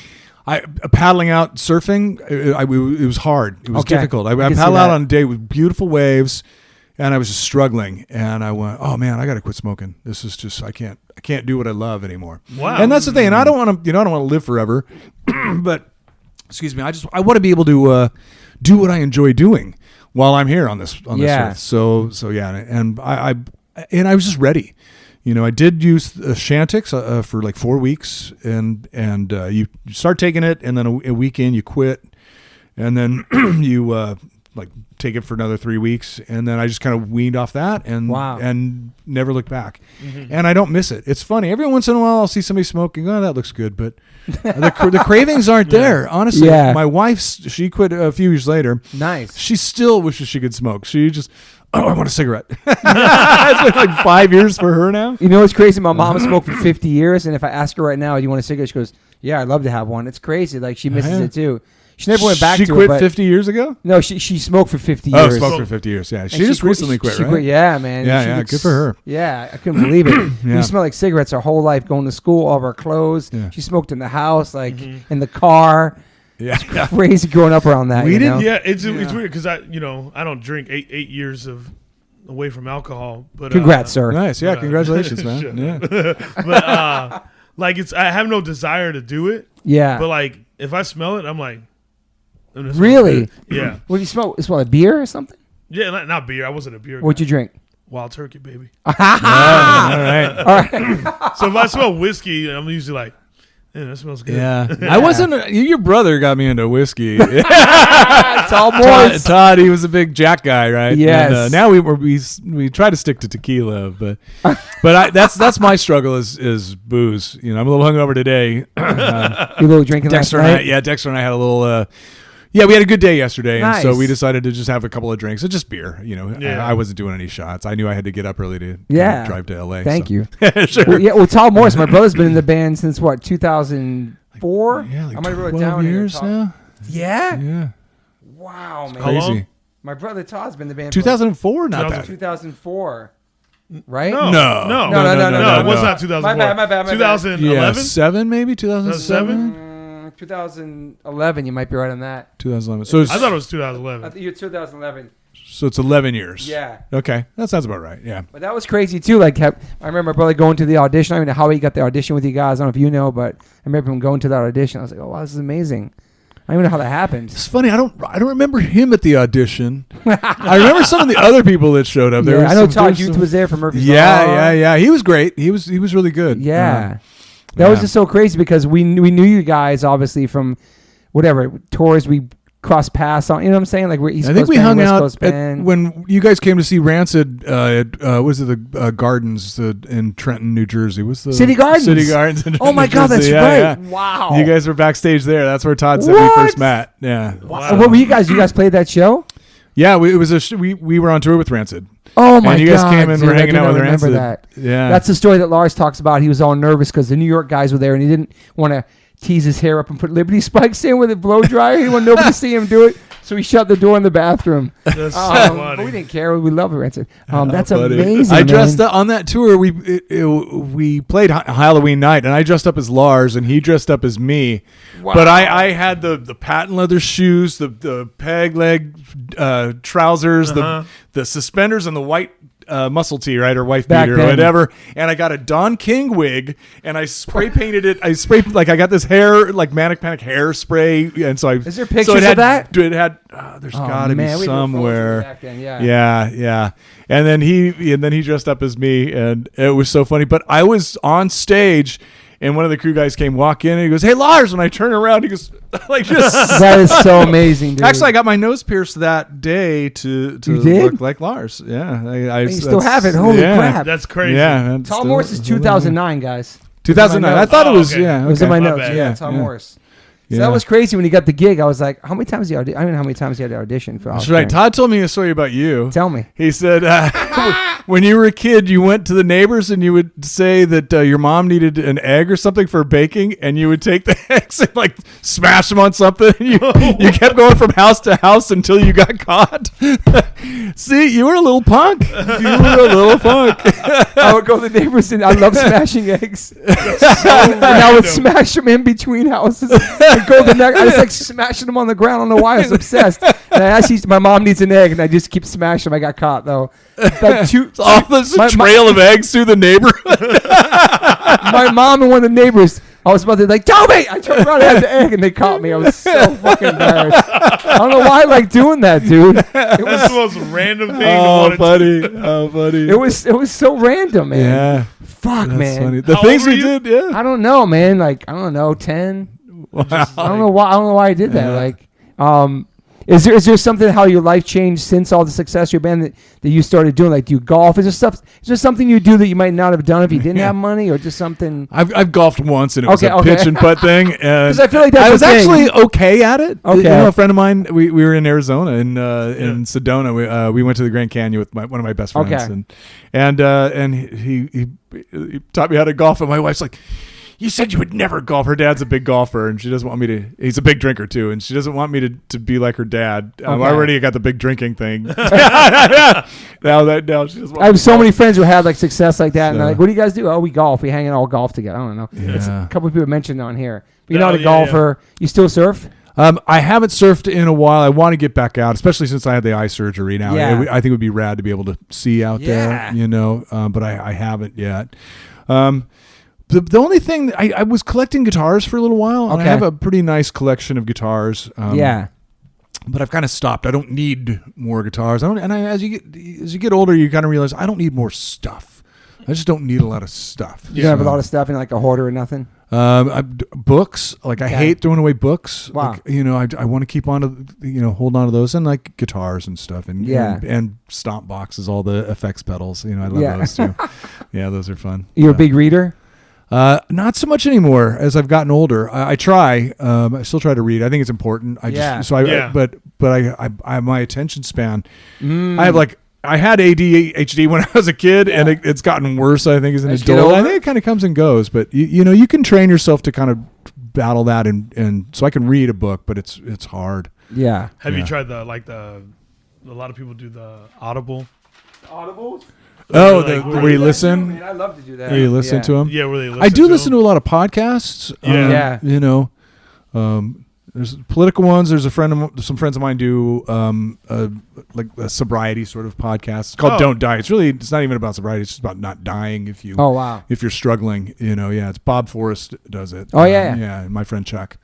So and Mike Martin, who's a really cool guy. Bob Forrest, he had like the celebrity rehab thing, right? Yep. I always wondered where that guy came from. Yeah, he came from Thelonious Monster. Dr. Drew. Yeah. Because he was really cool on that show. Who Brett Gerwitz produced, and they were on Epitaph. They were one of the first bands on Epitaph, Thelonious Monster, back in the day. Yeah, not necessarily punk. It was just kind of weird rock. Although Dick Stanley came from the Weirdos. So that guy's legit. Yeah, I always saw him on. I thought he was great. Yeah. So they do a podcast, and it's just kind of, sometimes they go off the rails, but it's, a lot of old school punk rock stuff. Back in the day, the Thelonious Monster story, he hung out with the Chili Peppers, so there'll be good stories like that. And then they talk about, what's happening in the world of rehab and in the world of addiction today, how bad it's gotten with the opiates and pharmaceutical companies. Just the TV show Dope Sick. You heard about it? Haven't watched it yet, but it's incredible, I've heard about man. it. Yeah, I just finished the whole thing. It entails pretty much all. Yeah, all about that, man. Oxycontin, all that. It's like there are some very rich people that really should be in prison. Yes. And some like crazy drug dealers. Yeah. Sure. And have you been sober? Your whole life? I mean, you go back and forth drinking and not drinking? I go off. My brother does that too. Yeah, he's off tour. We do it together. We cheer each other on. Okay. Yeah. Both bad and good. We're bad influences on each other and good influences on each other. But it was never like a problem for you, like partying and all that stuff. You always, I never. Knock wood. I've never gotten in any serious trouble. But it's just when you start drinking too often, and it's. I don't beat my wife. I'm a happy drunk. I've never got a DUI. Knock wood. I don't drive drunk. So, but when you're doing it too much or too often, like when you're on tour and you're drinking every night, it's not healthy. It takes a toll on you. It's crazy when you're on tour and like all the responsibilities go out the window. Like, you're not a dad. Like you're on tour with your brothers, telling stupid jokes, sleep in, don't do any of that stuff. Yeah. But then when you come home, it's like you're back into reality. You have to get that balance back, and for sure. Your wife's holding it down. For sure. How long have you been married for? 20. It'll be 24 years on Monday, actually. Amazing. Man. Valentine's Day's our anniversary. Oh, it's anniversary. Yeah. So I was 25. I'm 25. I was married since 96. Okay. When did you get married? 98. Okay, yeah. So. Wow, yeah. Congratulations, man. Thank you. It's good to have a good lady holding you down, man. Yeah, for sure. And I love having somebody home, and somebody to check in with how's it going, and somebody to ground me, and when I get home, somebody's a little bit angry with me, I'm not so special. Your wives and kids, they really do kind of keep you humble. They do, man. Because you go out into the world, you got all these fans, they love you, praise you. You get home, they're do the dishes, do the laundry, straight up. My wife's just like, here's your son. Like, you've been gone. Here you go. Let me fucking chill. I might come home. It's just like dealing with Max while I'm on tour. Yeah. And how old is Max now? He's 19. 19. Okay, yeah. And he's still playing music and stuff too? He's playing drums with us now. Oh, wow. Right on. Yeah, surfing and playing drums. And Good for you. Yeah, your kids play music? My son has a band. He plays bass in a band and nice. Other stuff too. Space bar. He plays the space bar on the computer. He plays bass. A little bit of keyboards. How old is he? He's 19. He's gonna be 20. Same as Max. He's gonna be 20 in May. And you only have one kid or two?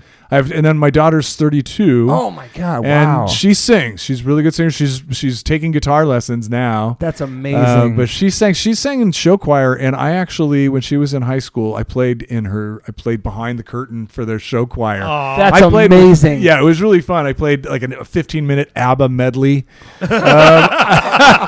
There was a Kelly Clarkson song I had to learn. So cool, I learned "I'm Just a Girl" from No Doubt. I had to learn that the first time. But I was playing with these guys that are ringers. They would have these competitions, and these guys would sit in like 4 or 5 different bands, and they all knew how to read music.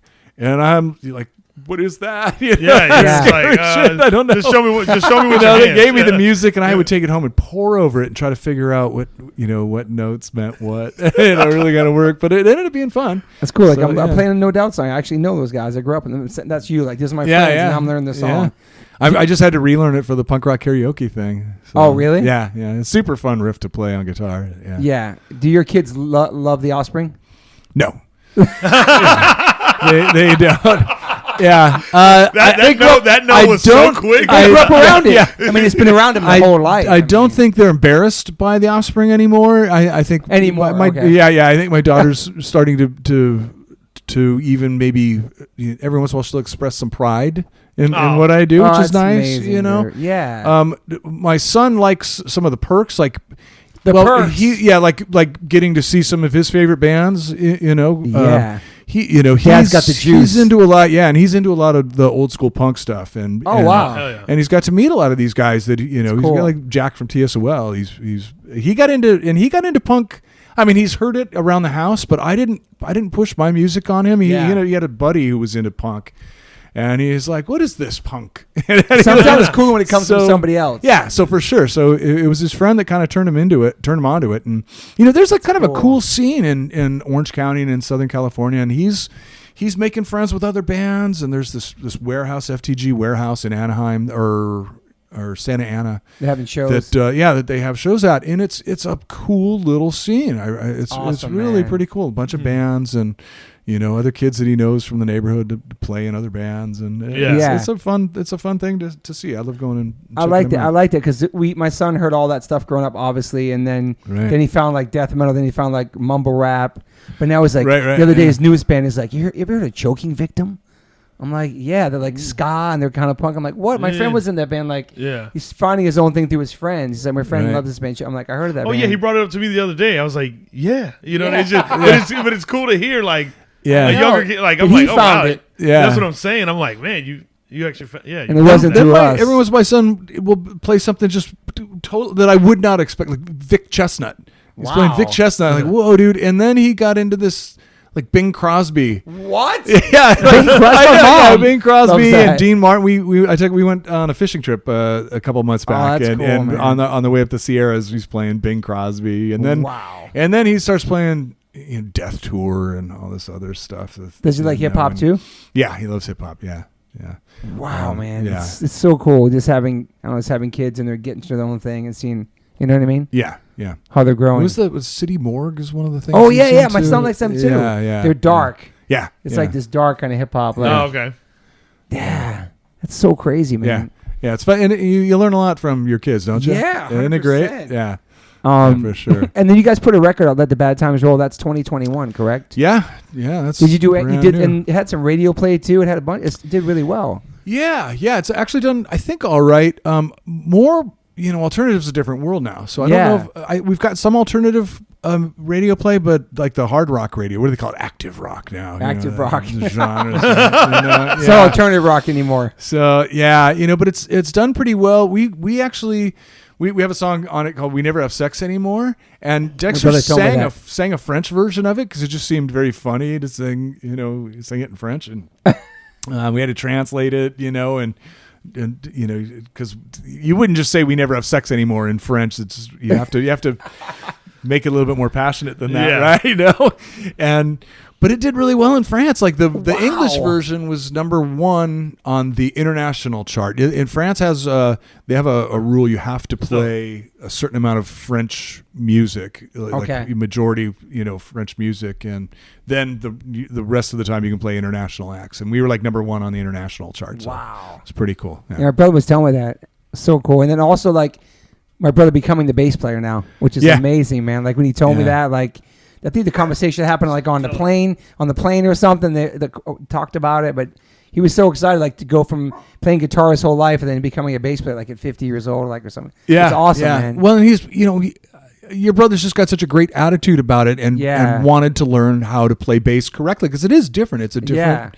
it's a different feel. It's a different. You just got to kind of think about it differently. So we had to really kind of learn that. Now he had played some bass. I played some bass on things, but not as an actual bass player. It's so cool to see him up there though. Like and his attitude is great about it, but he's just brings so much energy to that side of the stage. It's awesome, man. It's great. Yeah, I was so happy for him. Yeah, because I remember seeing when he first was like in the back, and then he started moving forward up, and then he covered for you that one time. He moved up for me when I had to take some time off. Yeah, what is going on? Family thing going on. But yeah, it's amazing to see that now. It's awesome, man. I knew that my spot was in good hands with Todd too. I trusted him. He was excited about it. He was nervous and excited because I think it was like a TV appearance. It was something. Something was just more than a show. There was a thing that I couldn't make that around the same time that was a televised ESPN thing or something. It was so cool. I was just so happy for him, man. I mean, one of my questions I asked you, optimist or pessimist, but you seem like a totally positive person. Am I wrong? Generally, yeah. Yeah, I was talking about this. I know the PMA thing is a big thing for you, and I get that, the positive mental attitude, but so much punk rock comes from being dissatisfied with the world, right? I know. How do you balance that? Thank God for punk rock though, because that's it let me know I don't have to accept this shit. I can go out and find better shit, and if I can't find better shit, I can make better shit happen. Make my own shit. That's what's so great about punk rock, and Dexter and I, this record, Let the Bad Times Roll, is pointing out some dark times. The whole world is going through some really dark times. 100%. The pandemic, democracy, I think, is in real trouble at home and around the world. 100%. But it can get better. We're still hopeful, even though we're kind of pointing out some dark shit. I think in the end we realize that's that PMA too. You're seeing better. the good. You see in the future could be better. Yeah, absolutely. You know what absolutely. I mean? Yeah. And I got that. You have to address the issue before you can make it better. 100%. And that's what I think for me. What separated I love the Sex Pistols. I can skate to them. But what is a Bullock? Who's the Queen? All that shit. Yeah. And then you hear Minor Threat or 7 Seconds or these bands that are like, okay, it's not just fucks the world, let's fix the world. And these bands had the positive influence where we're going to make a change or make a difference. We're going to speak out about it. And I really connected to that because I fuck your parents. I love my mom. She raised 3 boys on her own. You know what I mean? I didn't know anything about the government to hate it. I was too young. Right. So when I connected to these bands, it was about being angry and breaking shit, but also let's fix it too. You know what I mean? Yeah. So that I feel like, and the Bad Brains were aggressive too, and they talked about all kinds of things happening, political and everything else, Yeah. But then attitude, obviously. Yeah. Bad Brains, because you were angry punk as well. Fuck yeah. You went to anger management, and Rollins is almost like your psychiatrist who kind of changed your life in a sense. 100%, you know what I mean? 100%. But I do love what you're saying about that. That's a great concept. Well, let the bad times roll, especially now. Yeah. Yeah, but that's another thing. Punk rock is an outlet too. You can, especially if you're playing on stage and screaming and yelling. Yeah, 100%. But if you can't do that, go in the pit and slam around. I used to do that. That was a good way to get the aggression out without really hurting anybody. There's some elbows thrown, in the pit, but you're not really hurting anybody. You're all in it together. There was always that one asshole. Of course. At every pit. When do you think the last pit was you were in? Right before the pandemic. Really? I saw the Bronx, and I was on the outside of the pit, so it was getting messed up. I love the Bronx. Yeah. A great band. One of the best punk rock bands playing right now. And that's a great. Have you seen the mariachi? I have not seen, but I've seen the Bronx. Great, yeah. Check out the music. It's when you're having a barbecue on a Sunday, the mariachi on Bronx is some of the best music you can play.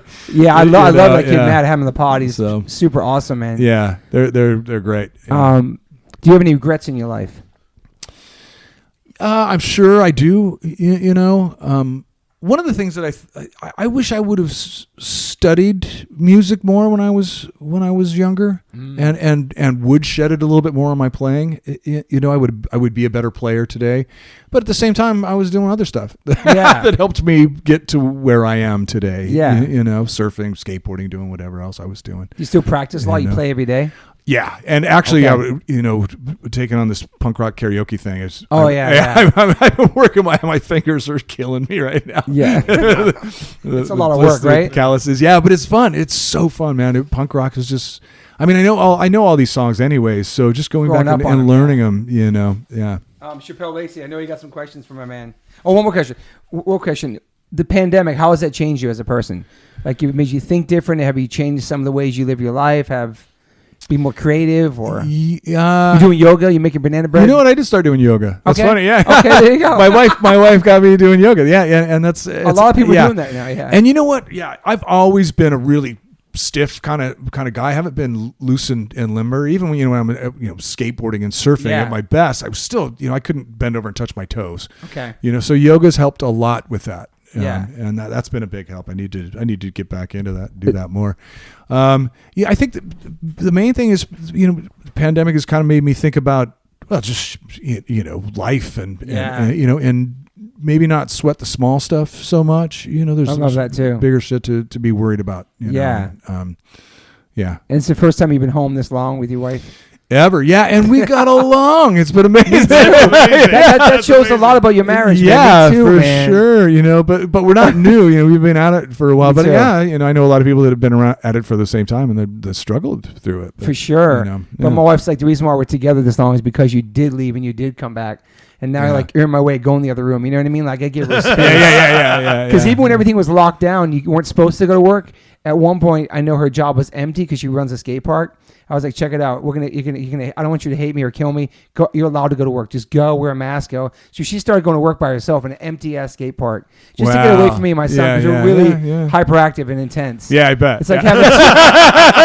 it's like having two of us. So right. But that was. Oh yeah, basically, yeah. Damn. Yeah, right. Totally. But it's like it really you know how amazing your marriage is, man. Making it through this, and like I can't wait to go on tour. I don't know what's gonna happen, but. That's one thing I'm not trying to think about. I'm just in my zone, but like learning not to stress about things I have no control over. Yeah. That's what I really learned. Yeah. And we've had a couple of things get canceled. Like I said, I was supposed to be in Canada right now, and I'm just bummed every time that happens. But we're getting through it. We are, man. I got COVID. I don't know if you got it, didn't you? Yeah, man. We all got it together. We had it together. All right. Fortunately, I was vaxxed. And I wasn't boosted yet, but I was vaxxed, so it was a very mild case. I had a fever like 2 days maybe. Yeah. And it didn't go into my lungs at all. So it's great. Yeah. Lucky, now you get the antibodies. Now everything. Yeah, and I got boosted since too. It was right before we went to the UK. So awesome. UK's open now too. I heard too. Yeah. UK and Ireland. We'll see what happens in a couple months. Yeah, Canada not so much. No, things change every day. New Zealand. We were hoping to go to New Zealand. It looks like that. I've never been there. We can't even get there. Australia too. They're on lockdown. My daughter has a friend who's here. She's from New Zealand, and she's here, and she wanted to go back, and she can't even go back. Wow. So, yeah. It's crazy. Chappelle Lacey, this is your time right now, man. 1997. Get your nerdy questions out, man. I guess I'll just talk about some of my favorite stuff. Like, go ahead, man. It was 1997. I want to say, and it's my favorite performance of All I Want. It was 97, and you guys were playing, and there was a half pipe behind you. Okay. Do you remember that? Was it in Texas or was it in Arizona? No. This was so. I think it was in Texas. Yeah. Okay. Yeah, and I just know it was. I don't know what it was for. Yeah. It was for some extreme sports. I don't think it might have been ESPN maybe, but but like their side channel or whatever. Because it was like a video I would watch all the time. You know what I mean? So I think Steve Caballero was on the half pipe behind us. I think he's one of the guys. So that's like one of my favorite performances. Yeah. And then my second favorite performance of you guys is Woodstock '99. Oh, all right. Yeah. All right. Yeah. That one was like and it's so funny because I think in the opening song, Have You Ever, there's a bottle that hits Dexter in the face. Yeah. He just keeps playing. Yeah. He's gotten worse. We were in New Zealand one time, and he got a shoe right to the nuts. Somebody threw their shoe and hit him right in the nuts, and he had to stop singing for a little while. Really? He was taken out. Yeah, but then he got back up and he got back up. We finished the set. Yeah. So what was Woodstock like? Woodstock was a clusterfuck. It was hot. It wasn't comfortable. It was pretty miserable. Because they played the Wild Woodstock. Yeah, the one that Biscuit. Yeah. And really, it was just an inhospitable place to play. It was an old. The setup was just Air Force Base. No trees, no shade. We flew in. We played the first night. We flew in. And met our bus there, and then we bussed out of there. But we were gone, that night. So yeah, oh yeah, you guys were in and out. All this shit went down, but you could kind of feel it. It was you guys were in the documentary. I watched it. Yeah. Yeah, I had my COVID 30 extra pounds on and my COVID haircut during that. Like, damn, you guys caught me at a wrong time. I saw a screenshot of me in that. Somebody went, "Hey, look what I found." I went, "Oh God, I look awful." So, but you guys at least having fun playing that performance? It was a great. Yeah. I love that. Yeah, performance. it was kind of an out of body experience. You know, you come out and you're like, "Holy crap!" There's a lot of people there. Those things were all the bigger shows like that were always just kind of weird. The energy was almost too much, and you know, before you know it, the show's over. Like we just played the whole thing. Then we would go do like a smaller venue, and so just have more time to enjoy it. There was more time in between notes, you know, to relax and stuff. And those shows go by a little bit more slowly. It looks so wild. But I love you guys' set. Thanks, man. Thanks. That was a good one. That was and fun. then we call him deep dive Lacey. I don't have questions. I'm just telling my favorite stuff. Go ahead. It changed your life, the band. Yeah. My favorite hands down guitar riff is "Have You Ever." Oh, right on. I love that one. Yeah. I love that cool. one. Especially what if he says you didn't write that? I'm just kidding. Especially the bridge part. I didn't write that. You did it? Oh. Yeah. All right, well. That one, I think that one came to be in the studio, right? Or I'm not sure. That's one of my favorite, especially that bridge part. Yeah, it goes into the bass line and then everybody comes back in. The sliding guitars and stuff. Yeah, I get to actually play with a slide. On stage. It's one of my favorites. We haven't done that one in a while. I do enjoy that one. You guys don't play that one? We haven't done it in a while. Yeah, we had to shift stuff around. We got new songs. And, and there's always somebody's favorite song that we're missing in any set. And it's so hard to that comes the longer you keep doing it, the more you have to kind of cut some stuff to make room for other stuff. So. There's 3 bands I've missed every time they come to Arizona, and Offspring's one of them. Oh, really? It's Rancid, DRI, and Offspring. Wow. Yeah, DRI. Every time. Right I still have yet to see Offspring live yet. What? Yeah. Wow. Let's go to the next show, man. It's like you ever seen them time, live? Yeah, every time. Yeah. You know what? Like Rancid, DRI, and Offspring every time.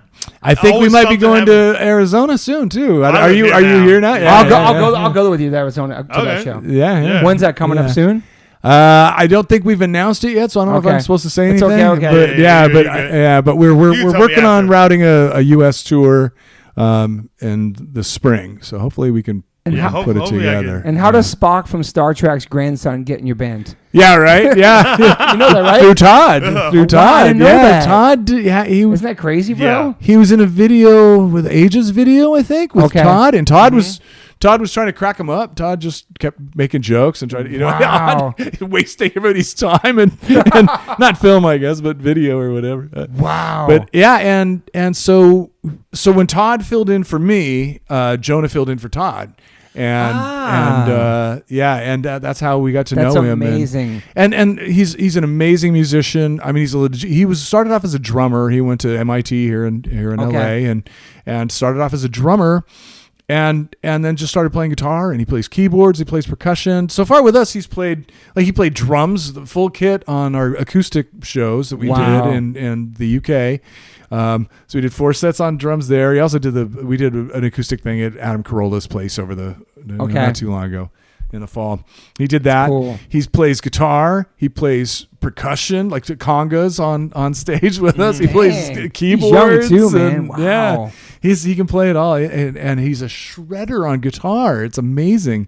Awesome. He plays circles around me. It's really Yeah, but it's fun. He's inspiring. It's fun to watch him play, and I learn a lot from him too. It's just what happens. That's his grandfather. It's so random. Yeah, Leonard Nimoy's grandkid. Yeah. And anybody Star Trek fan? And he doesn't look anything like. No. He looks more like his mom. And it's funny because his dad looks a lot like Leonard. Okay. So but Jonah doesn't look like Leonard at all. Yeah. Wow, man. Yeah. Oh yeah, one more. Go ahead, Chappelle. Favorite song to play live? Yeah, that's a good one too.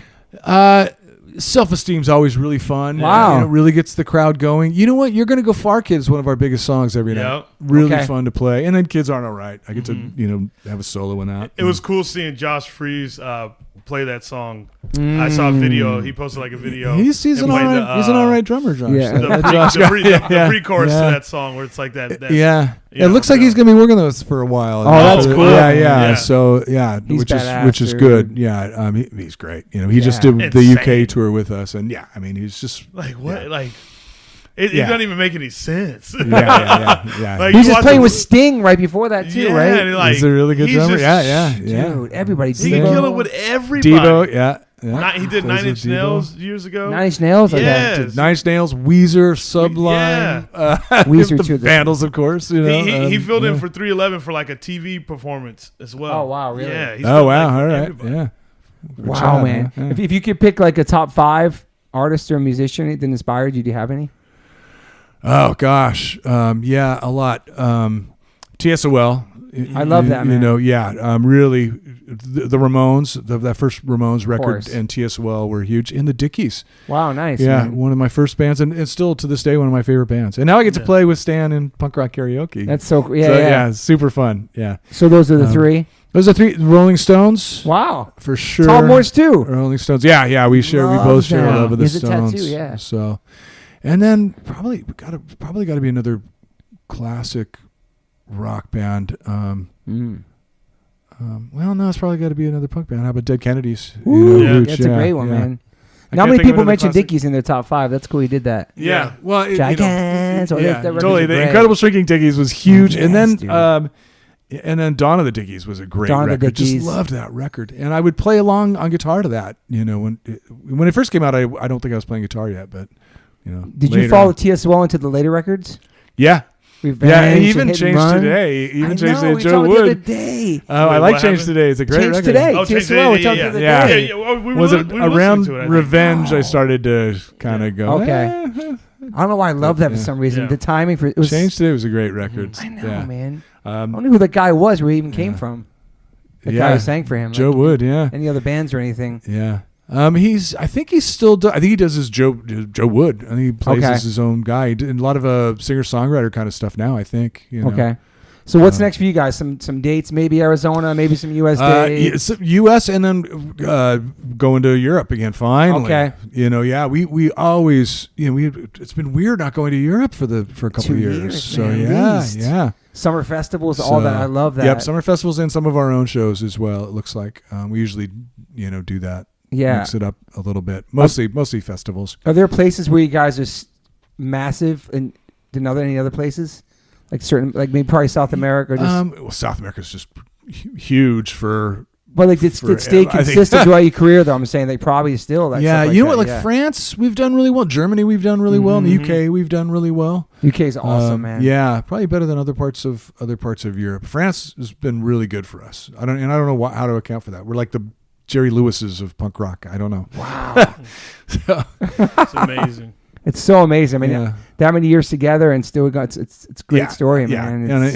So it's still just honored and just so blessed to be able to do it still after all this time. It does, and it keeps us young. You know that. Yeah, it totally does. We're not, man. We're not sitting in a cubicle in an office with a suit and a tie, strangling our necks. Yeah.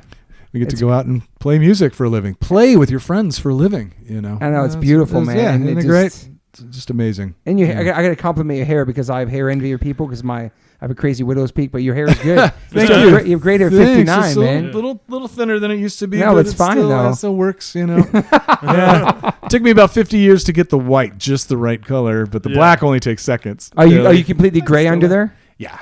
Full gray? Oh, yeah. I went gray at I started having gray around my temples at 18. By the time I was I shaved my head, I think it was 31, 32 when I cut all my hair off because I had long hair for a while. And it was gray. It was all gray on the sides. The sides were completely gray, a little bit of black in the center. And then it just, shortly after that, it went gray. I'm just going to call my brother once. He said he wanted to jump on and say hi or something. Let's see what Tom Morse. Yeah, good. Please. See if this happens. Yeah. He just got to Nashville. Tom Morse. He's in Nashville? Yeah, Tom Morse. Yeah. What's he doing in Nashville? He's going to look at. I don't know what he's doing out there. Let's find out. Are we getting him in trouble right now? Yeah. Yo, Tom, you're on the podcast. Hang on a sec. Can you hear me? Yep. Tom Morse. I'm here with Noodles and Chappelle. Yeah. What's up, guys? How's it going, brother? We just broke down Noodles' life. You got some shout outs. Anything you want to say about your experience in the Offspring? It's ruined his liver. Where do you start? What's that? Noodles wants to know what the hell you're doing in Nashville. Petty cash. Oh, petty cash is right. Oh, nice. Yeah. Man, you're bouncing all over. I know you were in Florida and now Nashville. Good for you, man. Yeah, man. All our tours getting canceled. I got to do something. I know, right? Yeah. Yeah. But Todd, I was just saying how amazing it is how you went from playing the guitar in the back and then now you're the bass player. I mean, it's beautiful, man. I've made the rounds. I've actually played a Noodles position once. And you've even done keyboards with us too, huh? Yeah. He can play keys. Yeah. You can play piano too, yeah. Yeah. I didn't know that. Tom Morse legit. Hey Todd, did you know? Go ahead. No, I'm just excited that Noodles is at your house. It's so cool, man. It's awesome, yeah. Yeah. I wish I was there. And I wish you were here too, man. I miss you. Chappelle's first punk band was Offspring. I don't know if you knew that. I know. I was showing Chappelle some Offspring bass lines at an H2O show. Yep. I know a couple already. Nice. You know. I got Nice. yeah. Todd, do you have any surreal moments or moments playing with the Offspring when you? Oh man, I mean, the last tour was just beyond surreal. Like, we were in arenas. Yeah. And was there any arena in particular that meant something to you, Todd? Well, yeah, the one that was because of the Wembley one. Yeah. Oh yeah! Wow, that's right. That was a pretty big moment for all of us, but I know Todd was super stoked to be playing Wembley. Yeah, that's amazing. Yeah. Todd. I do remember that. Yeah. And you where the Stones played, right? I'm sure they have. Yeah, I'm sure I actually saw them on the wall there. Actually. But was there a lot of pressure to learn the bass and stuff? Were you stressed about that when they asked you to do that? Well, yeah, I mean, yes and no. I was excited about having the opportunity, but I wanted to be good. Kill it, yeah. I wanted to be right. So it's a big position. But yeah, it's a big position, and there was a fundamental change that I had to go through between one instrument to the other. Because guitar, you can just kind of do the big strums and throw your hand in the air and yeah, jump around like crazy. And jump around, and there's two other guitar players. But with bass, you gotta be holding on and holding it down the entire time. Yeah. Rhythm section with the drums, yeah. Well, and I gave you props earlier about your attitude about it. I mean, you really wanted to learn, you wanted to get it right, and you did the work, and you just brought a lot of really good energy to it. That whole side of the stage has a brand new energy that was not there before.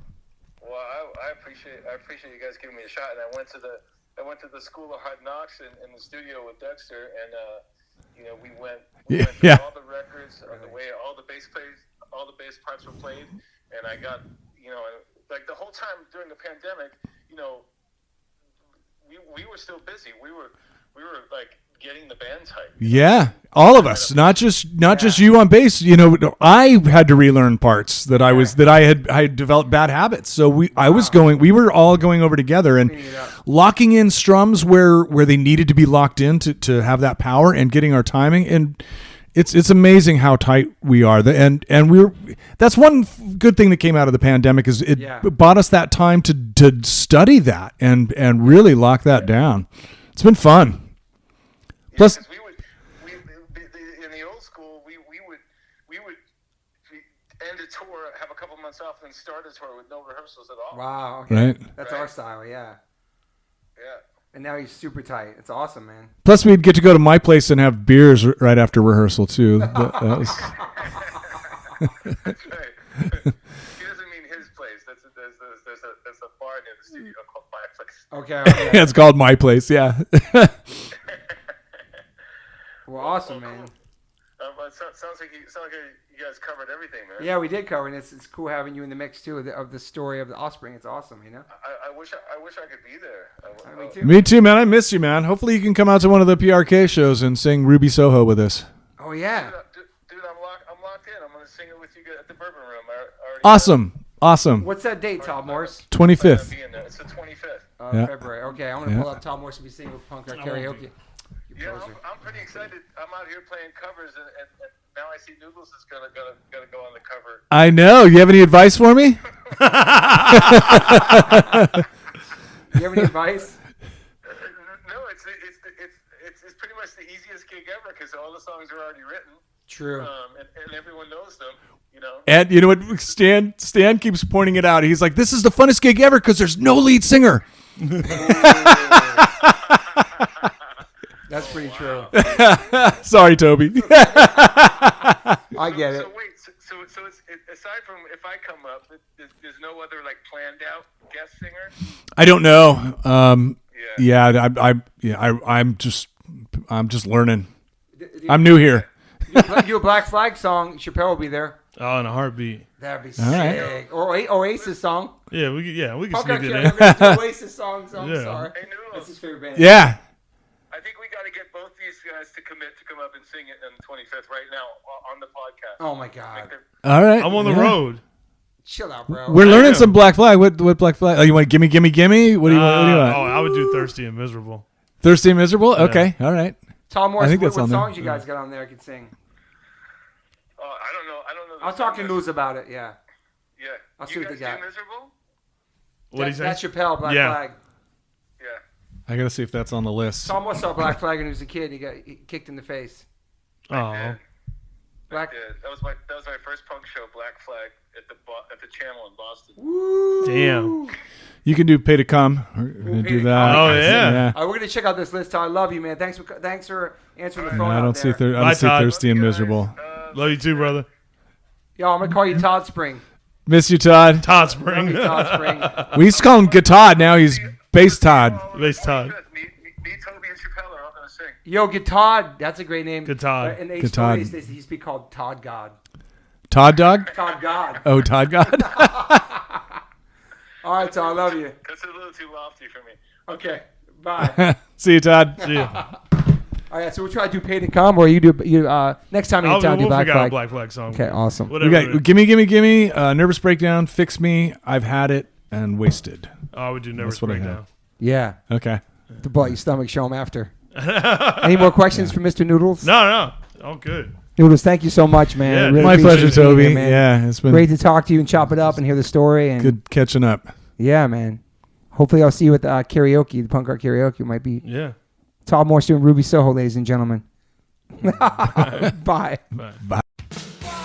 Yo, Circle Jerks, Wild in the Streets 40th year anniversary of their vinyl has been re-released on Trust Records.